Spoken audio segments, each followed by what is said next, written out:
हिंदुओं के यहाँ कोई मेला लगता है, सांस्कृतिक कार्यक्रम होता है, उसी कार्यक्रम की तरह जैसे उसके छोकरे लुच्चे लफंगे चारों तरफ से पूरे कार्यक्रम को घेर लेते हैं और खूब हुल्लड़बाजी होती है। तो हमारे बच्चों ने भी उन्हीं हिंदुओं की धार्मिक सभा की तरह हमारे इस जलसे को एक सभा, एक मेला बना दिया। यही वजह है कि बच्चे आते हैं और नात सुने, खड़े खड़े गुटखा खाते रहे, पान चबाते रहे, गपशप करते रहे, मोबाइल चलाते रहे। अब बैठे, नात सुने और उसके बाद भाग गए।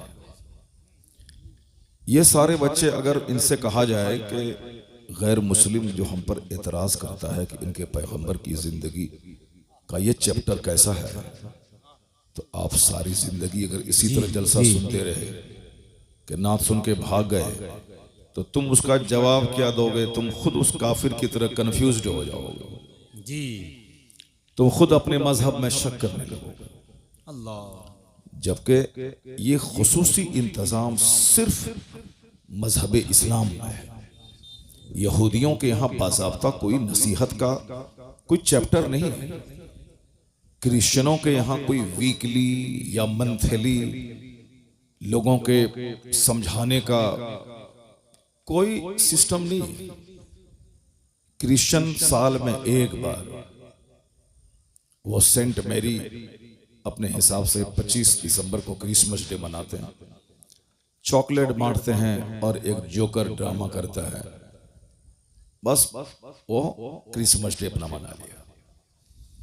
वीकली उसके यहाँ है, संडे के दिन चर्च लोग आए तो कुछ लोग चर्च जाते हैं, ढोल बजाते हैं, चीखते चिल्लाते हैं, चले आते हैं। लेकिन ये इंतजाम कि हफ्ते में एक बार जुमा के दिन सारे मुसलमानों को कंपलसरीली मस्जिद में आना है और जुमा की नमाज बगैर तकरीर के नहीं होती है। 5 नमाजें जहां चाहें पढ़ लें, मगर जुमा की नमाज के लिए खुतबा शर्त है। जिस तरह बगैर वजू के नमाज नहीं होती, उसी तरह बगैर खुतबे जुमा के जुमा की नमाज नहीं होती है। शरीयत ने यह इंतजाम किया है कि कम से कम हफ्ते में एक दिन जरूर अल्लाह का डर मुसलमान के दिल में डाल दिया जाए। सुभान अल्लाह, सुभान अल्लाह, वाह वाह। अब उस खुतबे जुमा में क्या कहा जाता है? इन्नल्लाह यअमुरु बिल अदल वल इहसान व ईताइ ज़िल कुर्बा व यनहा अनिल फहशाइ वल मुनकर वल बग़ी यअज़ुकुम लअल्लकुम तज़क्करून। यह एक जामे आयत है। इस आयत के बारे में मुफस्सिर फरमाते हैं कि कुरान में और कोई आयत नहीं भी नाजिल होती, सिर्फ यही एक आयत नाजिल होती तो नुज़ूल कुरान का मकसद पूरा हो गया। अल्लाहु अकबर, अल्लाहु अकबर, वाह वाह वाह, सुभान। तो इस आयत की तिलावत खुतबे जुमा में अरब में, अजम में, पूरी दुनिया में होती है। हम लोग बचपन से सुनते हुए चले आ रहे हैं और आप लोग भी सुनते हैं, लेकिन चूंकि तवज्जो आपकी नहीं रहती है, इसीलिए आज तक आपने आलिम से पूछा नहीं कि भाई इसी आयत की तिलावत क्यों होती है। 6666 आयतें कमोबेश कुरान शरीफ में हैं, सिर्फ इसी आयत की तिलावत क्यों होती है? न आपकी तवज्जो गई और हमारी तवज्जो बचपन में नहीं गई थी। अब जब मैंने गौर किया तब तवज्जो उधर गई है। उसका मतलब यही है कि सिर्फ इस आयत के पढ़ देने से समझ लो कि पूरा कुरान पढ़ दिया गया। अब उस आयत में क्या कहा जाता है? हर हफ्ते में मैं ये नसीहत, ये वाज की बात कर रहा हूं कि इस्लाम ने कितना जबरदस्त इंतजाम किया है। मुसलमानों का बच्चा बिगड़ जाए ऐसा हो ही नहीं सकता। मुसलमान आजाद, सरफिरे, बेखौफ, निडर, आखिरत से बिल्कुल बेनियाज ऐसा हो ही नहीं सकता। चूंकि हमारे यहाँ है कि 7 साल के ऊपर के लोगों को नमाज पढ़ना है। मरु औलादकुम बिस्सलात वहम अबनाओ, सबे से अपने बच्चों को हुक्म दो नमाज का जब उसकी उम्र 7 साल हो जाए। वद्रिबूहुम अलैहा वहम अबनाओ अश्र से, अगर 7-10 साल के हो जाए नमाज ना पढ़ें तो माँ बाप को हुक्म है कि उसे मार के नमाजी बनाता। जमीन जगह मकान के बारे में कहीं नहीं आया है कि तुम बाप हो बेटे को 5 मकान दे दो। तुम बाप हो, अपने बेटे को 10 बीघा जमीन दे दो वरना क़यामत के दिन पूछ होगी। नहीं, ये कहीं नहीं आया। ये आया है कि अपने बच्चों को हुक्म दो नमाज का, अगर वो 7 साल का हो जाए और 10 साल का हो तो उसे मार के नमाजी बना दे। चूंकि मुसलमान नमाज उसी तरह अपने लिए जरूरी समझता है जैसे जिंदा रहने के लिए खाने को बंदा जरूरी समझता है। जैसे नहीं खाएं तो मर जाएं, वैसे नमाज नहीं पढ़ें तो समझ लें कि वो मोमिन ही नहीं है, वो ईमान ही नहीं। चूंकि लोग समझते ही नहीं है, इसलिए से अब बगैर नमाज के भी मोमिन बने रह सकते हैं। एक धारणा बन गई कि नमाज पढ़ना एक ऑप्शनल मैटर है, पढ़ें तो ठीक है, नहीं पढ़ें तो ठीक है। यही वजह है कि लोगों के दिमाग में इस तरह की बातें आ गई हैं कि नमाज पढ़े बगैर भी मुसलमान रहा जा सकता है और जन्नत जाया जा सकता है। हालांकि ऐसा नहीं है। मुस्लिम शरीफ की हदीस में आया है, बैनल अब्दे वल कुफ्र तर्कुस सलात। एक मोमिन और एक काफिर के दरमियान जो चीज फर्क पैदा करती है वो नमाज। सुभान अल्लाह, सुभान अल्लाह। और क़यामत के दिन सबसे पहला सवाल नमाज का ही होगा। इन्ना अव्वल मा युहासबु बिहिल अब्द यौमल क़यामति सलात। फर्स्ट क्वेश्चन क़यामत के दिन जो होगा वो अबाउट प्रेयर, नमाज के बारे में होगा। अगर बंदा जवाब दे दिया तो अफलहा व अंजा, ही बिकेम सक्सेसफुल, वो कामयाब होगा। अगर जवाब नहीं दे पाया तो फ़क़द ख़ाबा व खसर व हिलाक, और तबाह हो बर्बाद हो गया। ये हदीस पाक में आया। अब हर जुमा के दिन जो वाज की हिकमत है वो हिकमत यही है कि चूंकि बंदा फॉरगेटफुल इसका माइंड होता है, भूलने वाला। अभी कुछ सुना 10 मिनट के बाद भूल गया। इंसान है ही ऐसा, ये भूलना भी एक बहुत बड़ी नेमत है। अगर बंदा नहीं भूलेगा तो उसका सीना गम से फट जाएगा। अगर किसी का बाप मर गया 2-4 दिन के बाद अगर वो बंदा बाप के गम को नहीं भूले तो मर जाएगा। किसी की बीवी मर गई, अगर उस पर सच्ची मोहब्बत उससे वो करता था, अगर उस गम को नहीं भूले तो वो बेचारा पागल हो जाएगा। एक प्रोफेसर एक ऑफिसर साहब थे, उसकी बीवी प्रोफेसर थी। मैं अक्सर कहता हूं कि किस तरह से लोग भूलते हैं और भूलना कितनी बड़ी नेमत है। जिस तरह भूलना एक डिमेरिट है, उसी तरह भूलना एक बहुत बड़ी मेरिट भी है। अगर बंदा नहीं भूले तो मर जाएगा वो। किताबों में आया है कि जब कोई अपने अजीज रिश्तेदार को बंदा दफना के कब्रिस्तान से आता है तो पहले तो रोता था, सीना पीटता था, सर के बाल नोचता था, कैसे जिएंगे माँ के बगैर, बाप के बगैर। लेकिन कब्रिस्तान से लौट के आने के बाद उसको सुकून मिल जाता है। फिर 1-2 दिन के बाद धीरे धीरे भूल जाता है कि कोई मेरा बाप था जो मर गया। क्यों ऐसा होता है? दफनाने के बाद जब बंदा लौटता है तो फरिश्ते कब्र से मिट्टी उठाकर उनके रिश्तेदारों के सरों पे फेंक देते हैं और कहते हैं कि इज़हबू, जाओ, इसको भूल जाओ और अपनी फिक्र में लग जाओ। ये जाने वाला चला गया, अब तुम अपने बारे में फिक्र करो और सोचो। तो जलसा का मतलब होता है नात सुनना और उसके बाद घर चला जाना। वो बंदा कैसे हदीस सीखेगा, कैसे कुरान सीखेगा? अभी जिस तरह भीड़ लगी थी चारों तरफ नात सुनने की, और पूरा मजमा उछल उछल के दाद दे रहा था और हाथ उठा उठा के पागल हो रहा था, जैसे लग रहा था कि ये इसराइल को यहां से उठेगा और इसराइल नाम का मुल्क दुनिया से मिटा देगा। नात सुनने वाला वो नात के मिसरे तो याद कर लेता है, लेकिन मुस्तफा की हदीस याद नहीं कर पाता। करोड़ों मुसलमानों के बच्चे हैं जिसको एक हदीस याद नहीं है मुस्तफा का। बस जज्बाती, सेंटिमेंटल, संवेदनशील बन गए। उसके बाद पता चला कि दुनिया की थोड़ी सी मोहब्बत उसके ईमान को लूट ले गई। जब तक स्ट्रॉन्ग ईमान नहीं होगा उस वक्त तक ईमान के बचाने की फिक्र नहीं होगी। नौकरी का शौक बंदे को तबाह कर देता है, लड़की का चेहरा बंदे के ईमान को लूट लेता है। लाखों मुसलमानों की बच्चियां हैं जो काफिरों के साथ भाग गई, जबकि उसे मालूम है कि सारी जिंदगी जवान नहीं रहना है। और हमेशा दुनिया में नहीं रहना। और अक्सर लड़कियां जो मोहब्बत के नाम पे गैरों के साथ भागी, 2-4 महीने या 2-4 साल के बाद उसे जिल्लत का मुंह देखना पड़ता है। या तो उसकी बॉडी के 50 टुकड़े करके उसका प्रेमी उसको फेंक देता है, यही होता है ज्यादातर, या फिर उसका प्रेमी उसको निचोड़ करके भाग जाता है। अब ये न घर आ सकती है, क्या करेगी? या तो तवायफ के कोटे पे इस्मत फरोशी करे या दरगाहों पे बैठ करके भीख मांगे, उसके अलावा कोई रास्ता नहीं रह जाता है। लेकिन जो अपने माँ बाप की इज्जत करते हुए, अपने ईमान की कदर करते हुए अपने घर में रहती है और बाप बाप की मर्जी के मुताबिक शादी करती है, वो तो 90 साल के बुढ़ापे को भी पहुंच जाए तो अपने शौहर के नजदीक रानी बनी रहती है। वाह सुभान अल्लाह। और अगर बेटे वाली हो गई तो फिर तो बेटा उनका पांव चूमता है कि मेरी जन्नत मेरी माँ के पांव के नीचे। जो भाग गई काफिरों के साथ, जिनकी लाश के हजारों टुकड़े कर दिए गए, ये बताएं ना उसकी दुनिया रही ना आखिरत रही, दोनों जहान की रुसवाई उसके मुकद्दर में हो गई। चूंकि उस लड़की ने जाना नहीं, लड़की हो या लड़का, उसने जाना नहीं कि आखिरत क्या है, ये दुनिया का महत्व क्या है। ये दुनिया एक पानी का बुलबुला है, जैसे उठा खत्म हो गया।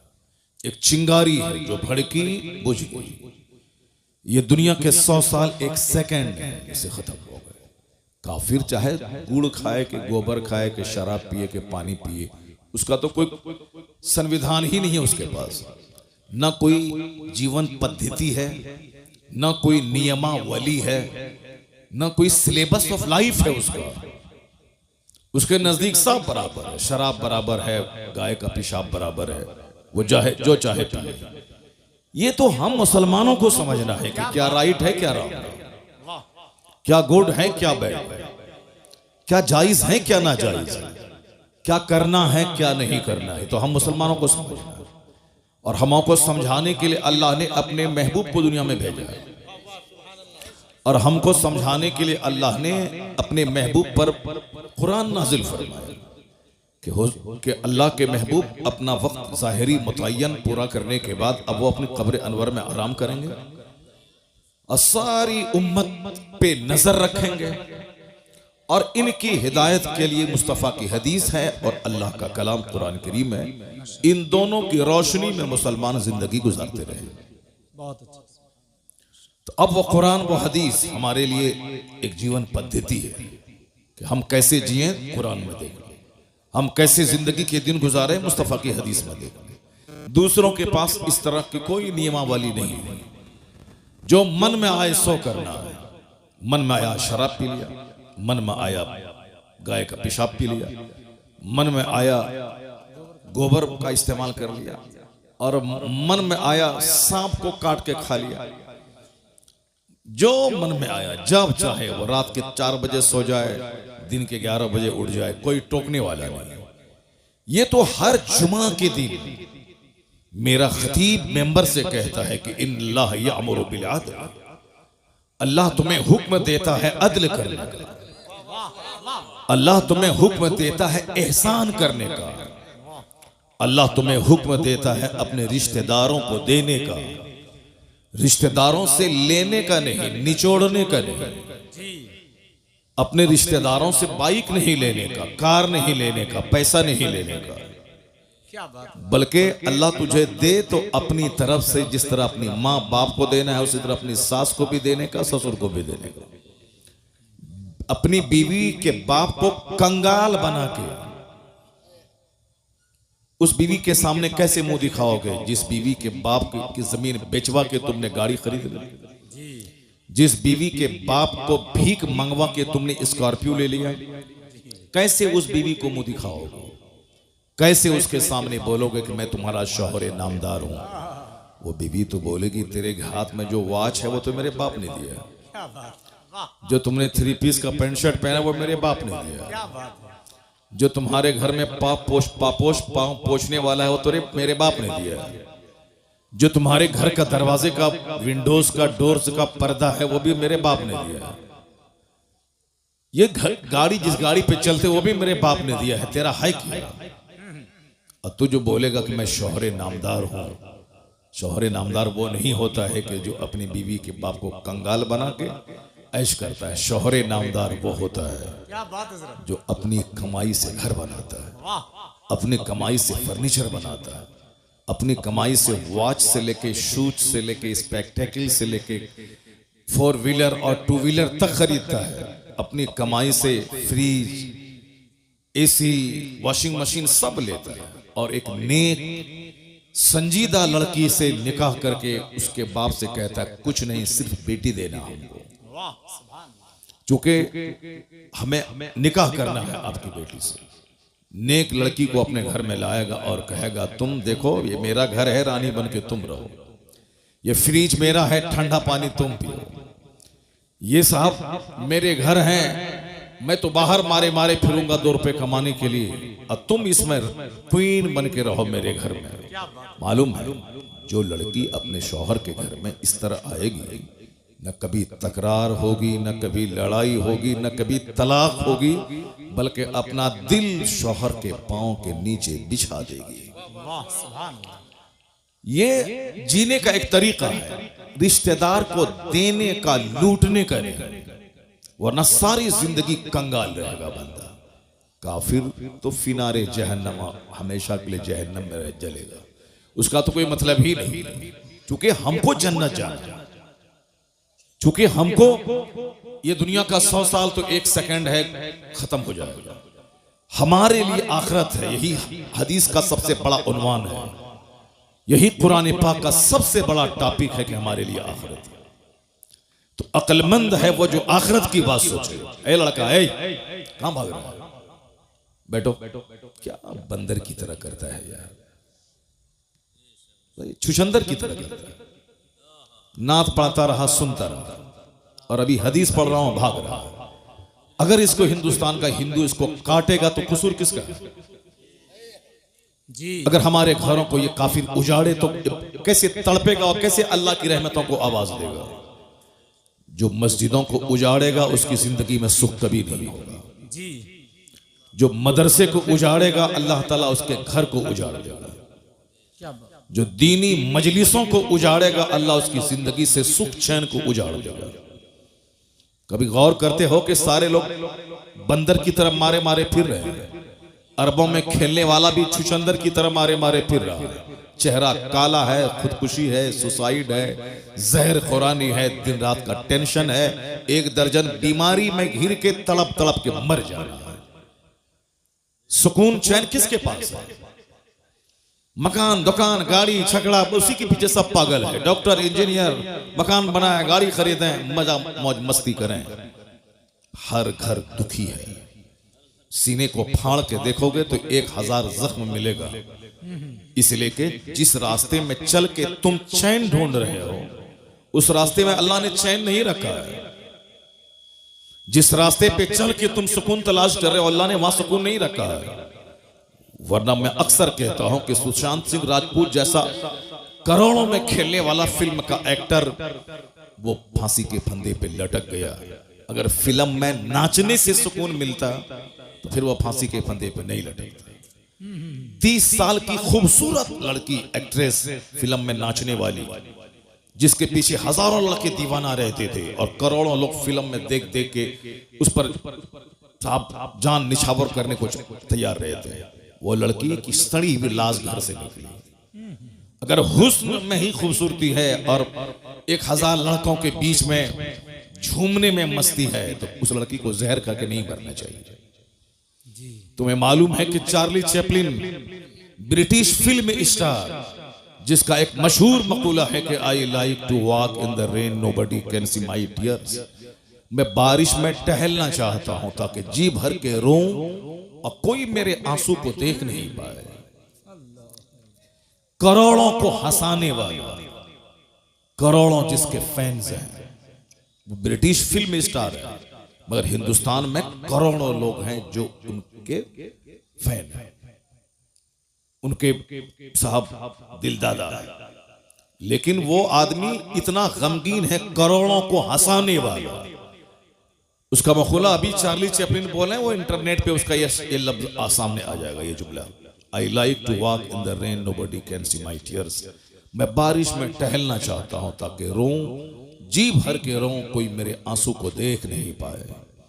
डॉक्टर के पास गया था, वो कहा था मेरे दर्द की दवा दे दो। कहा क्या है? कहा अंदर से मैं दुखी और टूटा हुआ रहता हूं, चैन नहीं है। कहा चार्ली चैपलिन का शो देखा करो, थोड़ी सी चार्मिंग पैदा हो जाएगी, गम हल्का हो जाएगा। तो वो शख्स बोला चार्ली चैपलिन तो मैं ही हूं। डॉक्टर चेहरा देखने लगा उसका, थकता रह गया। कहा मैं, डॉक्टर चूंकि खुद उसका शो देखा करता था और हंसा करता था, गम को हल्का किया करता था। अब वो चौंक गया, जिसको हजारों लोग सुन के देख के गम की दवा करते हैं, वो शख्स अंदर से इतना दुखी है कि अपने दर्द की दवा तलाश करने डॉक्टर के पास आया और कहता है कि मैं जी भर के रोना चाहता हूं। और तुम मोटरसाइकिल खरीद के, मोबाइल चला के और गली कुचे में घूम करके एक तो छोटा सा घर बना के सोचते हो कि हमको सुकून मिल जाएगा। नहीं मिलेगा सुकून। न चार्ली के घर में सुकून है, न लता मंगेशकर के घर में सुकून है। अरबों में खेलने वाली, उसका भी एक जुमला द टाइम्स ऑफ इंडिया में छपा था, जो हिंदुस्तान का सबसे बड़ा अखबार है, द टाइम्स ऑफ इंडिया, अंग्रेजी का। क्योंकि तुमको हुल्लड़बाजी करने, गुटखा खाने से फुर्सत कहां है कि तुम अंग्रेजी का अखबार पढ़ेगा। तुम तो उर्दू भी ठीक से नहीं जानते, बस भीड़ लगाया, नाच सुने, भाग गए। अब चाहे इस्लाम कुछ भी कहे, कुरान में जो आया, हदीस में जो आए, जहन्नम ही में चलेंगे, देखा जाएगा, मगर नाचेंगे कूदेंगे। ये अक्लमंदी का तकाजा नहीं है। जुमा के खिताब और ईदैन की तकरीर और हर महफिल मिलाद का वाज किसी भी मजहब में समझाने का इतना सिस्टम नहीं है जो सिस्टम इस्लाम ने हमको दिया। जुमा के दिन वाज सुनना ही सुनना, ईद और बकरीद में तकरीर सुनना ही सुनना, खुतबा निकाह, निकाह की महफिल में पहले खुतबा पढ़ना सुन्नत है। उस खुतबे में कुरान की 3 आयतों की तिलावत होती है और तीनों आयतों में इत्तकुल्लाह कहा गया, अल्लाह से डरो। शादी का मौका है और ये खुतबा सुन्नत है, सरकार ने खुतबा पढ़ा और उसमें 3 आयतों की तिलावत होती है। या अय्युहन्नासुत्तकू, ऐ लोगो अल्लाह से डरो। या अय्युहल्लज़ीना आमनू तक़ुल्लाह हक़्क़ तुक़ाती, जिस तरह अल्लाह से डरने का हक है उस तरह ए ईमान वाले डरो। या अय्युहल्लज़ीना आमनू तक़ुल्लाह वक़ूलू क़ौलन सदीदा, ऐ लोगो, ऐ ईमान वालो, अल्लाह से डरो और सच्ची बात बोलो, लाग लपेट वाली बात मत बोलो। अंदर में कुछ, जबान पे कुछ मुनाफिकत वाली बात मत बोलो, सीधी बात बोलो, सच्ची बात बोलो। क़ूलू क़ौलन सदीदा युस्लिह लकुम, जो तुम्हारी जिंदगी को संवार देगा। अल्लाह से हम सोचते हैं कि निकाह का मौका खुशी का मौका है, और 3 आयतों की तिलावत, आयत खौफ की तिलावत हुजूर ने की है। क्यों? कि इस मौके पे आदमी अक्सर बहक जाता है, इसलिए हुजूर ने 3 आयत खौफ की तिलावत करके बताया है, न तेरे बेटों की लाश तुझको काफिर बनाए, न तेरे बेटे की बारात तुझको दीन से फिरा दे। चाहे बेटे की बारात निकले तो भी तुम दीनदार बन के रहना, चाहे बेटी का जनाजा निकले तो भी तुम दीनदार बन के रहना। यानी बेटे की बारात निकले तो भी नमाजी बन के रहना, चाहे घर से जनाजा निकले तो भी नमाजी बन के रहना। न खुशी का मौका तुझे फिरौन बना दे, न गम का मौका तुझे दकियानूसी बना दे और अल्लाह की रहमतों से मायूस कर दे। ऐसा नहीं, अपने रसूल की रस्सी को मजबूती से थामे रहना। गमी में भी मोमिन रहोगे, खुशी में भी मोमिन रहोगे, हर हाल में मुसलमान रहोगे। तो ये वास की तरकीब इस्लाम ने दी है। क्यों? एक जुमा को तकरीर सुना कि दुनिया कुछ नहीं है, लगा कि अब हमको आखिरत की तैयारी करनी है। लेकिन जैसे ही वहां से जुमा पढ़ के घर आए, बाल बच्चों का मुंह देखा, तकरीर का 10% पानी वहीं खत्म उतर जाता है। फिर साहब Saturday, Sunday, Monday, Tuesday, Wednesday, Thursday, यानी शनिचर, इतवार, सोमवार, मंगल, बुध को धीरे धीरे 10%, 20%, 40%, 50% काफिरों का, जोकरों का, शरीरों का, शराबियों का, बेनमाजियों का मुंह देखा। मौलाना साहब ने जो जुमा में समझाया था कि दुनिया जीरो है, आखिरत सब कुछ है, इसको लगा था कि अब मैं आखिरत की तैयारी करूंगा। तो जुमरात होते होते नसीहत का पानी उतर जाता है। अब वह अगले जुमा के दिन पक्का दुनियादार बन जाता। नहीं, मौलाना साहब जो बोला बोला, ये उनका काम है, मगर बगैर पैसा की दुनिया में इज्जत नहीं मिलेगी, पैसा कमाना पड़ेगा चाहे जहां से हो। अब ये पक्का फिरौन बन जाता। लेकिन शरीयत ने इंतजाम किया कि जो पानी नसीहत का सूखने वाला है, अगले जुमा को फिर नसीहत का पानी चढ़ा दिया जाए। सुभान अल्लाह, सुभान अल्लाह।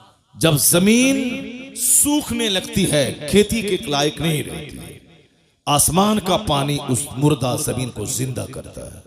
उसी तरह दिल जब मर जाता है, गंदों बुरे लोगों की सोहबत में बैठ कर, तो इस्लाम ने इसीलिए हर जुमा के दिन तकरीर खुतबे जुमा को लाजिम करार दिया है, ताकि जैसे ही दिल मरने वाला हो, अगले जुमा को नसीहत का पानी फिर उस पर डाल दिया जाए, ताकि वो दिल मरने से बच जाए। ये इतना जबरदस्त इंतजाम इस्लाम ने किया। क्या बात है हज़रत, वाह वाह वाह। तो क्या कोई शख्स जो हर जुमा के दिन फाज सुनता है, अल्लाह के डर और आखिरत की बात, एक खुतबे में आया है, ज़ादुकुम कलीलुन कलील, तुम्हारा सफर का जो खर्च है बिल्कुल थोड़ा, तेरे पास नेकियां थोड़ी है, तेरे पास तू जिस रास्ते का मुसाफिर है, वह सबीलुकुम तवीलुन तवील, तेरा रास्ता बड़ा लंबा है। मरने के बाद कब्र में कितने हजार साल तक रहना है कोई नहीं जानता। कयामत कल कायम हो जाएगी, ये अलग बात है जी। लेकिन जो लोग आज से 10,000 साल पहले मर गए, कयामत तो आज तक आई नहीं, वो 10,000 साल से अपनी कब्र में है, आलम बरज़ख में है, वो कयामत नहीं कायम हुई।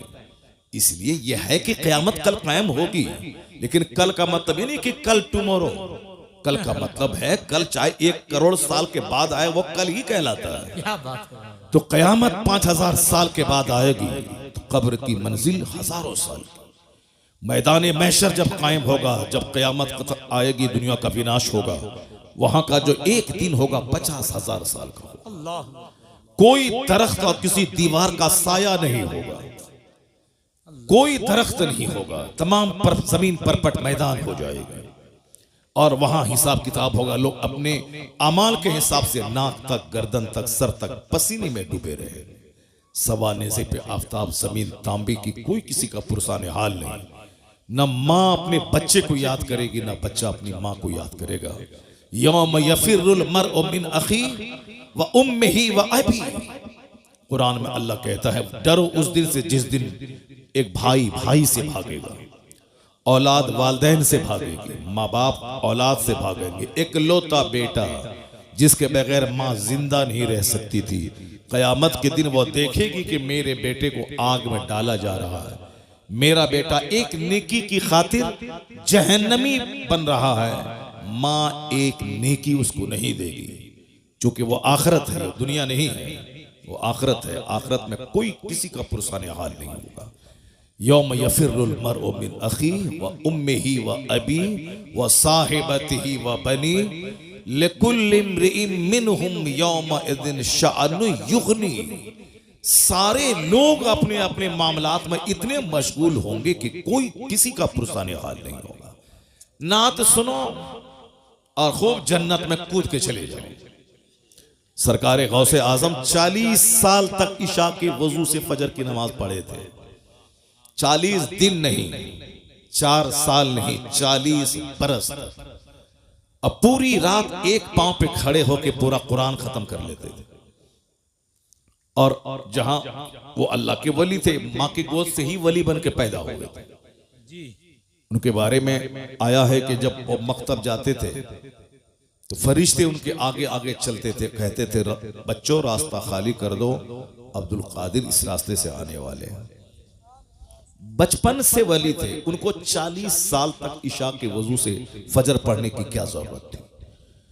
उनको 100 असातिज़ा के दरवाजे पे जाके इल्म हासिल करने की जरूरत क्या थी। उनको 91 साल तक खौफे खुदा में जीने की जरूरत क्या थी। दरख्त के पत्तों को खाकर 25 साल तक सहराओं जंगलों में रहे, क्या जरूरत थी। बस खेल तमाशा है, जन्नत मिल जाएगा। दुनिया में लड़की के पीछे पागल रहे, जन्नत मिल जाएगी। सारी जिंदगी फजर छोड़ते रहे, जन्नत मिल जाएगी। जलसा जुलूस को वीरान कर दें, उजाड़ दें, जन्नत मिल जाए। मस्जिद के दरो दीवार को उजाड़ दें, जन्नत मिल जाए। मन की गुलामी नहीं चलेगी, शरीयत की गुलामी चलेगी। अल्लाह ने अपने महबूब को भेजा है, महबूब की पैरवी मैं दोनों जहान की भलाई। जी लोग ख्वाहिशात के गुलाम हो गए, जैसे काफिर ख्वाहिशात के गुलाम है। जिसको चाहा जब तक चाहा पूजा, और जब चाहा उठा के फेंक दिया उसको, और जिसके सामने चाहा सर झुका दिया। कभी दरख्त के सामने, कभी पेड़ के सामने, कभी छुछंदर के सामने, कभी बंदर के सामने, कभी नदी के सामने, कभी नाला के सामने, कभी गाय के सामने, कभी बैल के सामने, कभी सूरज के सामने, कभी उगते सूरज, कभी डूबते सूरज, न जाने कहां जिसके सामने जहां देखा सर झुका दिया। कोई चूंकि उसका हिसाब लेना देना नहीं है, कोई उसके पास कोई गाइडेंस नहीं है, इसलिए जिसको जहां देखा, जिसमें ताकत देखी, उसी को खुदा कह दिया। अल्लाह रब्बुल इज्जत ने मुसलमानों पे एहसान किया कि मेरी पेशानी बंदर के सामने जलील नहीं हो रही, हमारी पेशानी किसी दरख्त के सामने जलील नहीं हो रही, हमारी पेशानी किसी छुछंदर के सामने जलील नहीं हो रही। हम किसी सांप, किसी हाथी, किसी गाय को खुदा नहीं कह रहे हैं। एक खुदा को माना, बेशुमार जगहों पे पेशानी जलील होने से बच चलेगा। यह इस्लाम लाने का सबसे बड़ा बेनिफिट यही है कि कहो ला इलाहा इल्लल्लाह, there is no any god but Allah. अल्लाह मेरा माबूद है। अब जन्नत तो वहां मिलेगी, इस दुनिया में दर दर की ठोकर खाने से पेशानी बच गई। और यह दलील बनकर अल्लाह ने अपने महबूब को भेजा, दलील बनाकर। जो सूरज को पूजता है, मेरे मुस्तफा की उंगली का इशारा पाके सूरज डूबा वापस आ रहा। सूरज को तुमने ताकत देख करके खुदा कहा था ना, तो वो ताकतवर सूरज तो ताकतवर मुस्तफा के इशारे पे गुलामी कर रहा है। तुमने चांद को खुदा कहा था ना, ये चांद मुस्तफा का इशारा पाके दो टुकड़ों में बढ़ जाता है। तुमने पत्थर को खुदा कहा था, ये पत्थर मुस्तफा के पाए अक़दस को पाके अपने सीने पे नक्श उभार लेता है, पत्थर मुस्तफा पे सलाम पढ़ता है। तुमने सांप को खुदा कहा था, ये सांप मुस्तफा के गुलामों की गुलामी कर रहा है। तुमने समंदर दरिया को खुदा कहा था, वो दरिया मुस्तफा के गुलामों के लिए धूल में तब्दील हो जाता है। तो जिस दरख्त को तुमने खुदा कहा था, ये दरख्त मुस्तफा को सजदा कर रहा है। इसलिए ए सारी दुनिया के लोगों, अगर तू तलाश करता है कि मेरा खुदा कौन है, आ जाओ मेरे महबूब के पास। जिन जिन चीजों की तू परस्तिश करता है, जिसको खुदा कहता है, वो सारी चीजें मुस्तफा के इशारे पे गर्दिश कर रही है। अब जब दुनिया मुस्तफा के पास पहुंचेगी, अब वहां उसको ज्यादा देर नहीं लगेगी खुदा की मार्फत हासिल करने में, क्योंकि जो सबसे ज्यादा ताकतवर है, जिनको दरख्त सजदा करे, जिनका कलमा पत्थर पढ़े, जिनके इशारे पे सूरज और चांद गर्दिश करें, ये अपनी पेशानी जमीन पर टेके हुआ है और कहता है सुबहान रब्बियल आला। मतलब इतना ताकतवर मुस्तफा, जिसको खुदा कह दे वही खुदा है, जिसको सजदा करे वही मस्जूद है। तो अब दुनिया को समझने में देर नहीं लगी कि मोहम्मद अरबी खुदा का पता बताने आया है। इसलिए अल्लाह ने कहा कद जाकुम बुरहानुम मिर रब्बिकुम, तुम्हारे रब की तरफ से दलील बन के मुस्तफा आ गए। मुस्तफा को देखो, खुदा समझ में आएगा। इन्हें देख ले, दुनिया की सच्चाई समझ में आ जाएगी, आखिरत की सच्चाई समझ में आ जाएगी। बहुत अच्छा हज़रत। मुस्तफा दोनों जहान की वास्तविकता को बताने आए हैं। अब जाहिर सी बात है, जो हुजूर को पढ़ेगा वो जानेगा, जो सरकार दो जहां की बायोग्राफी का मुताला करेगा वो जानेगा, और जो तमाशा देखेगा जाएगा तो सारी जिंदगी कलमा भी ठीक से नहीं पढ़ पाएगा। अत्तहियात तो सारे लोग पढ़ते हैं, लेकिन अत्तहियात करोड़ों में कोई पढ़ता है। सुबहान रब्बियल आला तो मर्द औरतें करोड़ों की तादाद में लोग पढ़ते हैं, लेकिन सुबहान रब्बियल आला एक लाखों में कोई पढ़ता है। क्या बात है। सजदा, अभी भी मैंने मस्जिद में आज देखा एक आदमी को सजदा करते हुए, बस ऐसे ही जैसे चोंच मार रहा है। जब सजदा में सारे पार्ट्स का सजदे की हालत में ठहरना जरूरी है, फिर वो बैठ जाए तो सारे पार्ट्स अपनी जगह पे सेट हो जाए, फिर उसके बाद दूसरा सजदा करे। लेकिन वो ऐसे घुरता, ऐसे करता, चोंच मारता है। वो अपने मन में तो मैं नमाज पढ़ रहा हूं, जाहिर सी बात है, और नात सुन के भाग जाएगा। वो कैसे जाने कि हदीस में क्या आया। वो कैसे जाने कि कुरान में क्या आया? जो नात पढ़ता है वो हदीस नहीं पढ़ता है, वो भी तो सारी जिंदगी नात ही पढ़ेगा, वो भी नहीं जान पाएगा कि इस्लाम क्या है, सुन्नियत क्या है।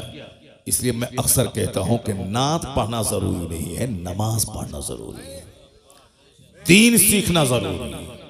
जो जरूरी है उसको करते नहीं है। 2 टका कमाने के लिए साहब लोगों को बेवकूफ बना रहे हैं। 2 टका कमाने के लिए साहब अपने खरबों की जन्नत को दांव पे लगाए हुए हैं 2 टका कमाने के लिए। जैसे तुम इंजीनियर बनते हो 2 टका कमाने के लिए, तुम डॉक्टर बनते हो 2 टका कमाने के लिए। तुमको न नमाज की फिक्र है, न रोजे की फिक्र है, न आखिरत की फिक्र है, न कब्र के सवाल जवाब की फिक्र है, न कुरान पाक में जो खरबों नसीहतें हमारे लिए हैं उसके पढ़ने की फिक्र है। बस physics, chemistry, biology, zoology, botany पढ़ा, नौकरी मिली, 1 लाख रुपए महीना कमाया, पेट भरा, छोटा सा घर बना, छोटी सी स्विफ्ट खरीदी, इतराया, चक्कर आया, गिरे, मर गए। अब सारी दुनिया खत्म। अब जहां गए वहां का एक दिन 50,000 साल के बराबर। ये बताओ क्या करोगे वहां, क्या होगा वहां? ना कोई पुरसाने हाल नहीं होगा वहां। वहां ये नहीं बोलेगा कि मालिक हम नहीं जानते थे, नहीं। तो जुमा के दिन तुमको बताया जाता था कि अल्लाह हक है, कुरान हक है, नबी हक है, जन्नत जहन्नम हक है। हर ईदीन की किताब में तुमको बताया जाता था कि जन्नत हक है, जहन्नम हक है, कुरान हक है। ये आखिरत तुम रोजाना लाशों को कांधे पे उठाते थे जो तुम्हारी तरह तुमसे ज्यादा ताकतवर था, लेकिन फजर के बाद उसकी मौत का ऐलान हुआ, जोहर के बाद तुम उसको दफन करके कब्र से आ गए, मगर फिर भी तुमको होश नहीं आया कि हो सकता है कल फजर के बाद मेरी मौत का ऐलान हो जाए। अल्लाह अल्लाह। तुम ये सोचे कि ये मरा है, मैं तो नहीं मरूंगा, इसलिए तुम दुनिया में मस्त रहे। अजान की आवाज तुझको क्या बुलाती थी कि खाना पीना तो सूअर छुछंदर सबको अल्लाह रोजी देता है। वमा मिन दाबतिन फिल अर्द इल्ला अल्लाह रिज़्क़ुहा। कुरान साफ कहता है कि जमीन पे चलने वाला कोई चौपाया ऐसा नहीं है जिसकी रोजी का जिम्मा अल्लाह ने न लिया हो। काफिर अल्लाह को गाली देता है मगर अल्लाह उसे भी रोजी देता है। जो अपनी इज्जत बेचकर तवाइफ के कोठे पे 2 रुपया कमाती है, अल्लाह उसे भी रोजी देता है। सूअर, बंदर, छुछंदर, सांप, उसको अल्लाह रोजी देता है। जो अल्लाह को गाली देता कहता है कि कोई अल्लाह नहीं है, वह नास्तिक माअज़ल्लाह, अल्लाह उसे भी रोजी देता है। सारी कायनात का खालिक अल्लाह है, इस सबको इसका इकरार है। चाहे भले ही अपनी जबान में जो कह दे, वह बोले कि साहब उस खुदा को जो अपनी जबान में, इब्रानी में, सुरियानी में, अंग्रेजी में, हिंदी में जो कहे, मगर वह बोलता है कि गॉड इज वन, अल्लाह एक है जो सारी दुनिया को पैदा किया है। भले ही बहुत सारे लोग हैं जो किसी राजा के बेटा को खुदा कहता है, जो खुद माँ के पेट से पैदा हुआ है, जो एक राजा का बेटा है, ये खुदा कैसे हो सकता है? जो अपने माँ के पेट में रहा, पैदा हुआ, उसकी माँ थी, उसका बाप था, जो दुनिया का खुदा है उसका कोई न माँ है न उसका बाप है, वो लम यलिद वलम यूलद है, और ये इस राजा का बेटा को खुदा कहता है। तो अब उनको कहा जाए तो वो कहता है कि हाँ हाँ ये उस खुदा का ये अवतार बन करके आ गए। अब तरह खुराफात में लोग गुम हो गए। खुदा का अवतार बन के आ गए, खुदा का पैगंबर बन के बंदा आता है, खुदा बन के कोई आदमी की शक्ल में नहीं आता है। तो अब वो अपने हिसाब से कह रहा है, मगर ये कह रहा हूं आपसे कि उसको जैसे चाहे वो बोलता है, लेकिन सच्ची बात यही है कि दुनिया का खालिक मालिक अल्लाह है। वही सबको पैदा किया है, वही सबको मौत देता है, वही सबके लिए जन्नत और जहन्नम वहां बनाया है कि जो यहाँ ईमान लाया अच्छा काम करे उसके लिए जन्नत है, जो यहाँ ईमान नहीं लाए बुरा काम करे उसके लिए आग है। और इस दुनिया में रोजी सबको मिलेगी, कोई भूखा नहीं मरेगा। वमा मिन दाबतिन फिल अर्द इल्ला अल्लाह रिज़्क़ुहा। जमीन पर चलने वाला कोई चौपाया ऐसा नहीं है जिसको अल्लाह रोजी नहीं देता। इन्नल्लाह हुवर रज़्ज़ाक़ु ज़ुल क़ुव्वतिल मतीन। अल्लाह जबरदस्त रोजी देने वाला है, इसलिए अल्लाह मोमिन को भी रोजी देता है, काफिर को भी देता है, नेक को भी देता है, बद को भी देता है, नमाजी को भी देता है, बेनमाजी को भी देता है। इसी पॉइंट को अगर आप गौर से सुन लें तो मकसद जिंदगी का फलसफा मसला हल हो जाएगा। क्योंकि गौर से सुनते ही नहीं, आप बोलते कि मौलाना साहब तकरीर अपने हिसाब से करते हैं, जो वो रट के आते हैं, बोल के आते हैं, अपना मजमून सुना दिया, अपना काम किया, चला गया। जैसे कोई आया, नात पढ़ा, जो गाया अपना पढ़ा अपना काम किया चला गया, वैसे ही मौलाना साहब अपना गा रहे हैं, अपना बजा रहे हैं और गा बजा के चले जाएंगे। ऐसा नहीं है, ऐसा नहीं है। आलिम दीन कुरान सुनाते हैं, हदीस सुनाते हैं। ये वो काम है जो अंबिया और मुरसलीन के गुलाम बनकर उलमाए कराम कर रहे हैं। यही पैगाम अंबिया कराम पहुंचाते थे कि तुम अपना मकसद हयात पहचानो, तुम जानो कि तुम क्यों पैदा हुए, और उलमा अंबिया के वारिस बनकर तुम तक सच्चाई पहुंचाते हैं कि दुनिया की वास्तविकता क्या है, हकीकत क्या है, हम क्यों पैदा होते हैं, क्यों मर जाते हैं। ये सच्चाई यही है कि रोजी सबको मिलेगी। जो रोजी सबके लिए है उसके लिए मेहनत देखिए कितनी है। 30 साल पढ़ना, 30 साल नौकरी करना, यह है उस वह रोजी जो रोजी बंदर छुछंदर सबको मिलती है। उसके 30 साल पढ़ना, 2-4-5 साल कंपटीशन फेस करना, मारे मारे फिरना, सऊदी अरब जाना, अमेरिका जाना, 2 टका कमाना, घर बनाना, खाना, शादी ब्याह करना, 2 बच्चा पैदा करना, उसके बाद मर जाना।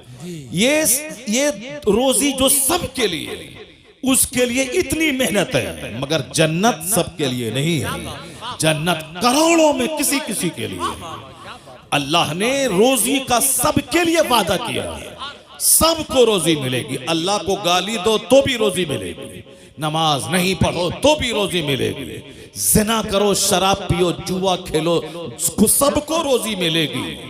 मगर जन्नत सबको नहीं मिलेगी। जन्नत करोड़ों में किसी किसी को मिलेगी। और जन्नत मिलेगी किसको? इल्लल लज़ीना आमनू व अमिलुस सालिहात, जो ईमान लाया, अच्छा काम किया। यहां इज्जत की रोजी मिलेगी, मरने के बाद मुस्तफा की जन्नत मिलेगी। सुभान अल्लाह, सुभान अल्लाह, सुभान इल्लल लज़ीना आमनू व अमिलुस सालिहात, जो ईमान लाया, अच्छा काम किया। तो मैं 24 घंटे में जो रोजी के लिए 12 घंटे में मारे मारे फिरता हूँ, जो रोजी सबके लिए है, ये 12 घंटे जन्नत के लिए फिरना चाहिए। हकीकत में जहां खरबों साल रहना, जहां महासंखों साल रहना, उसके लिए 12 घंटे अंडा खाता।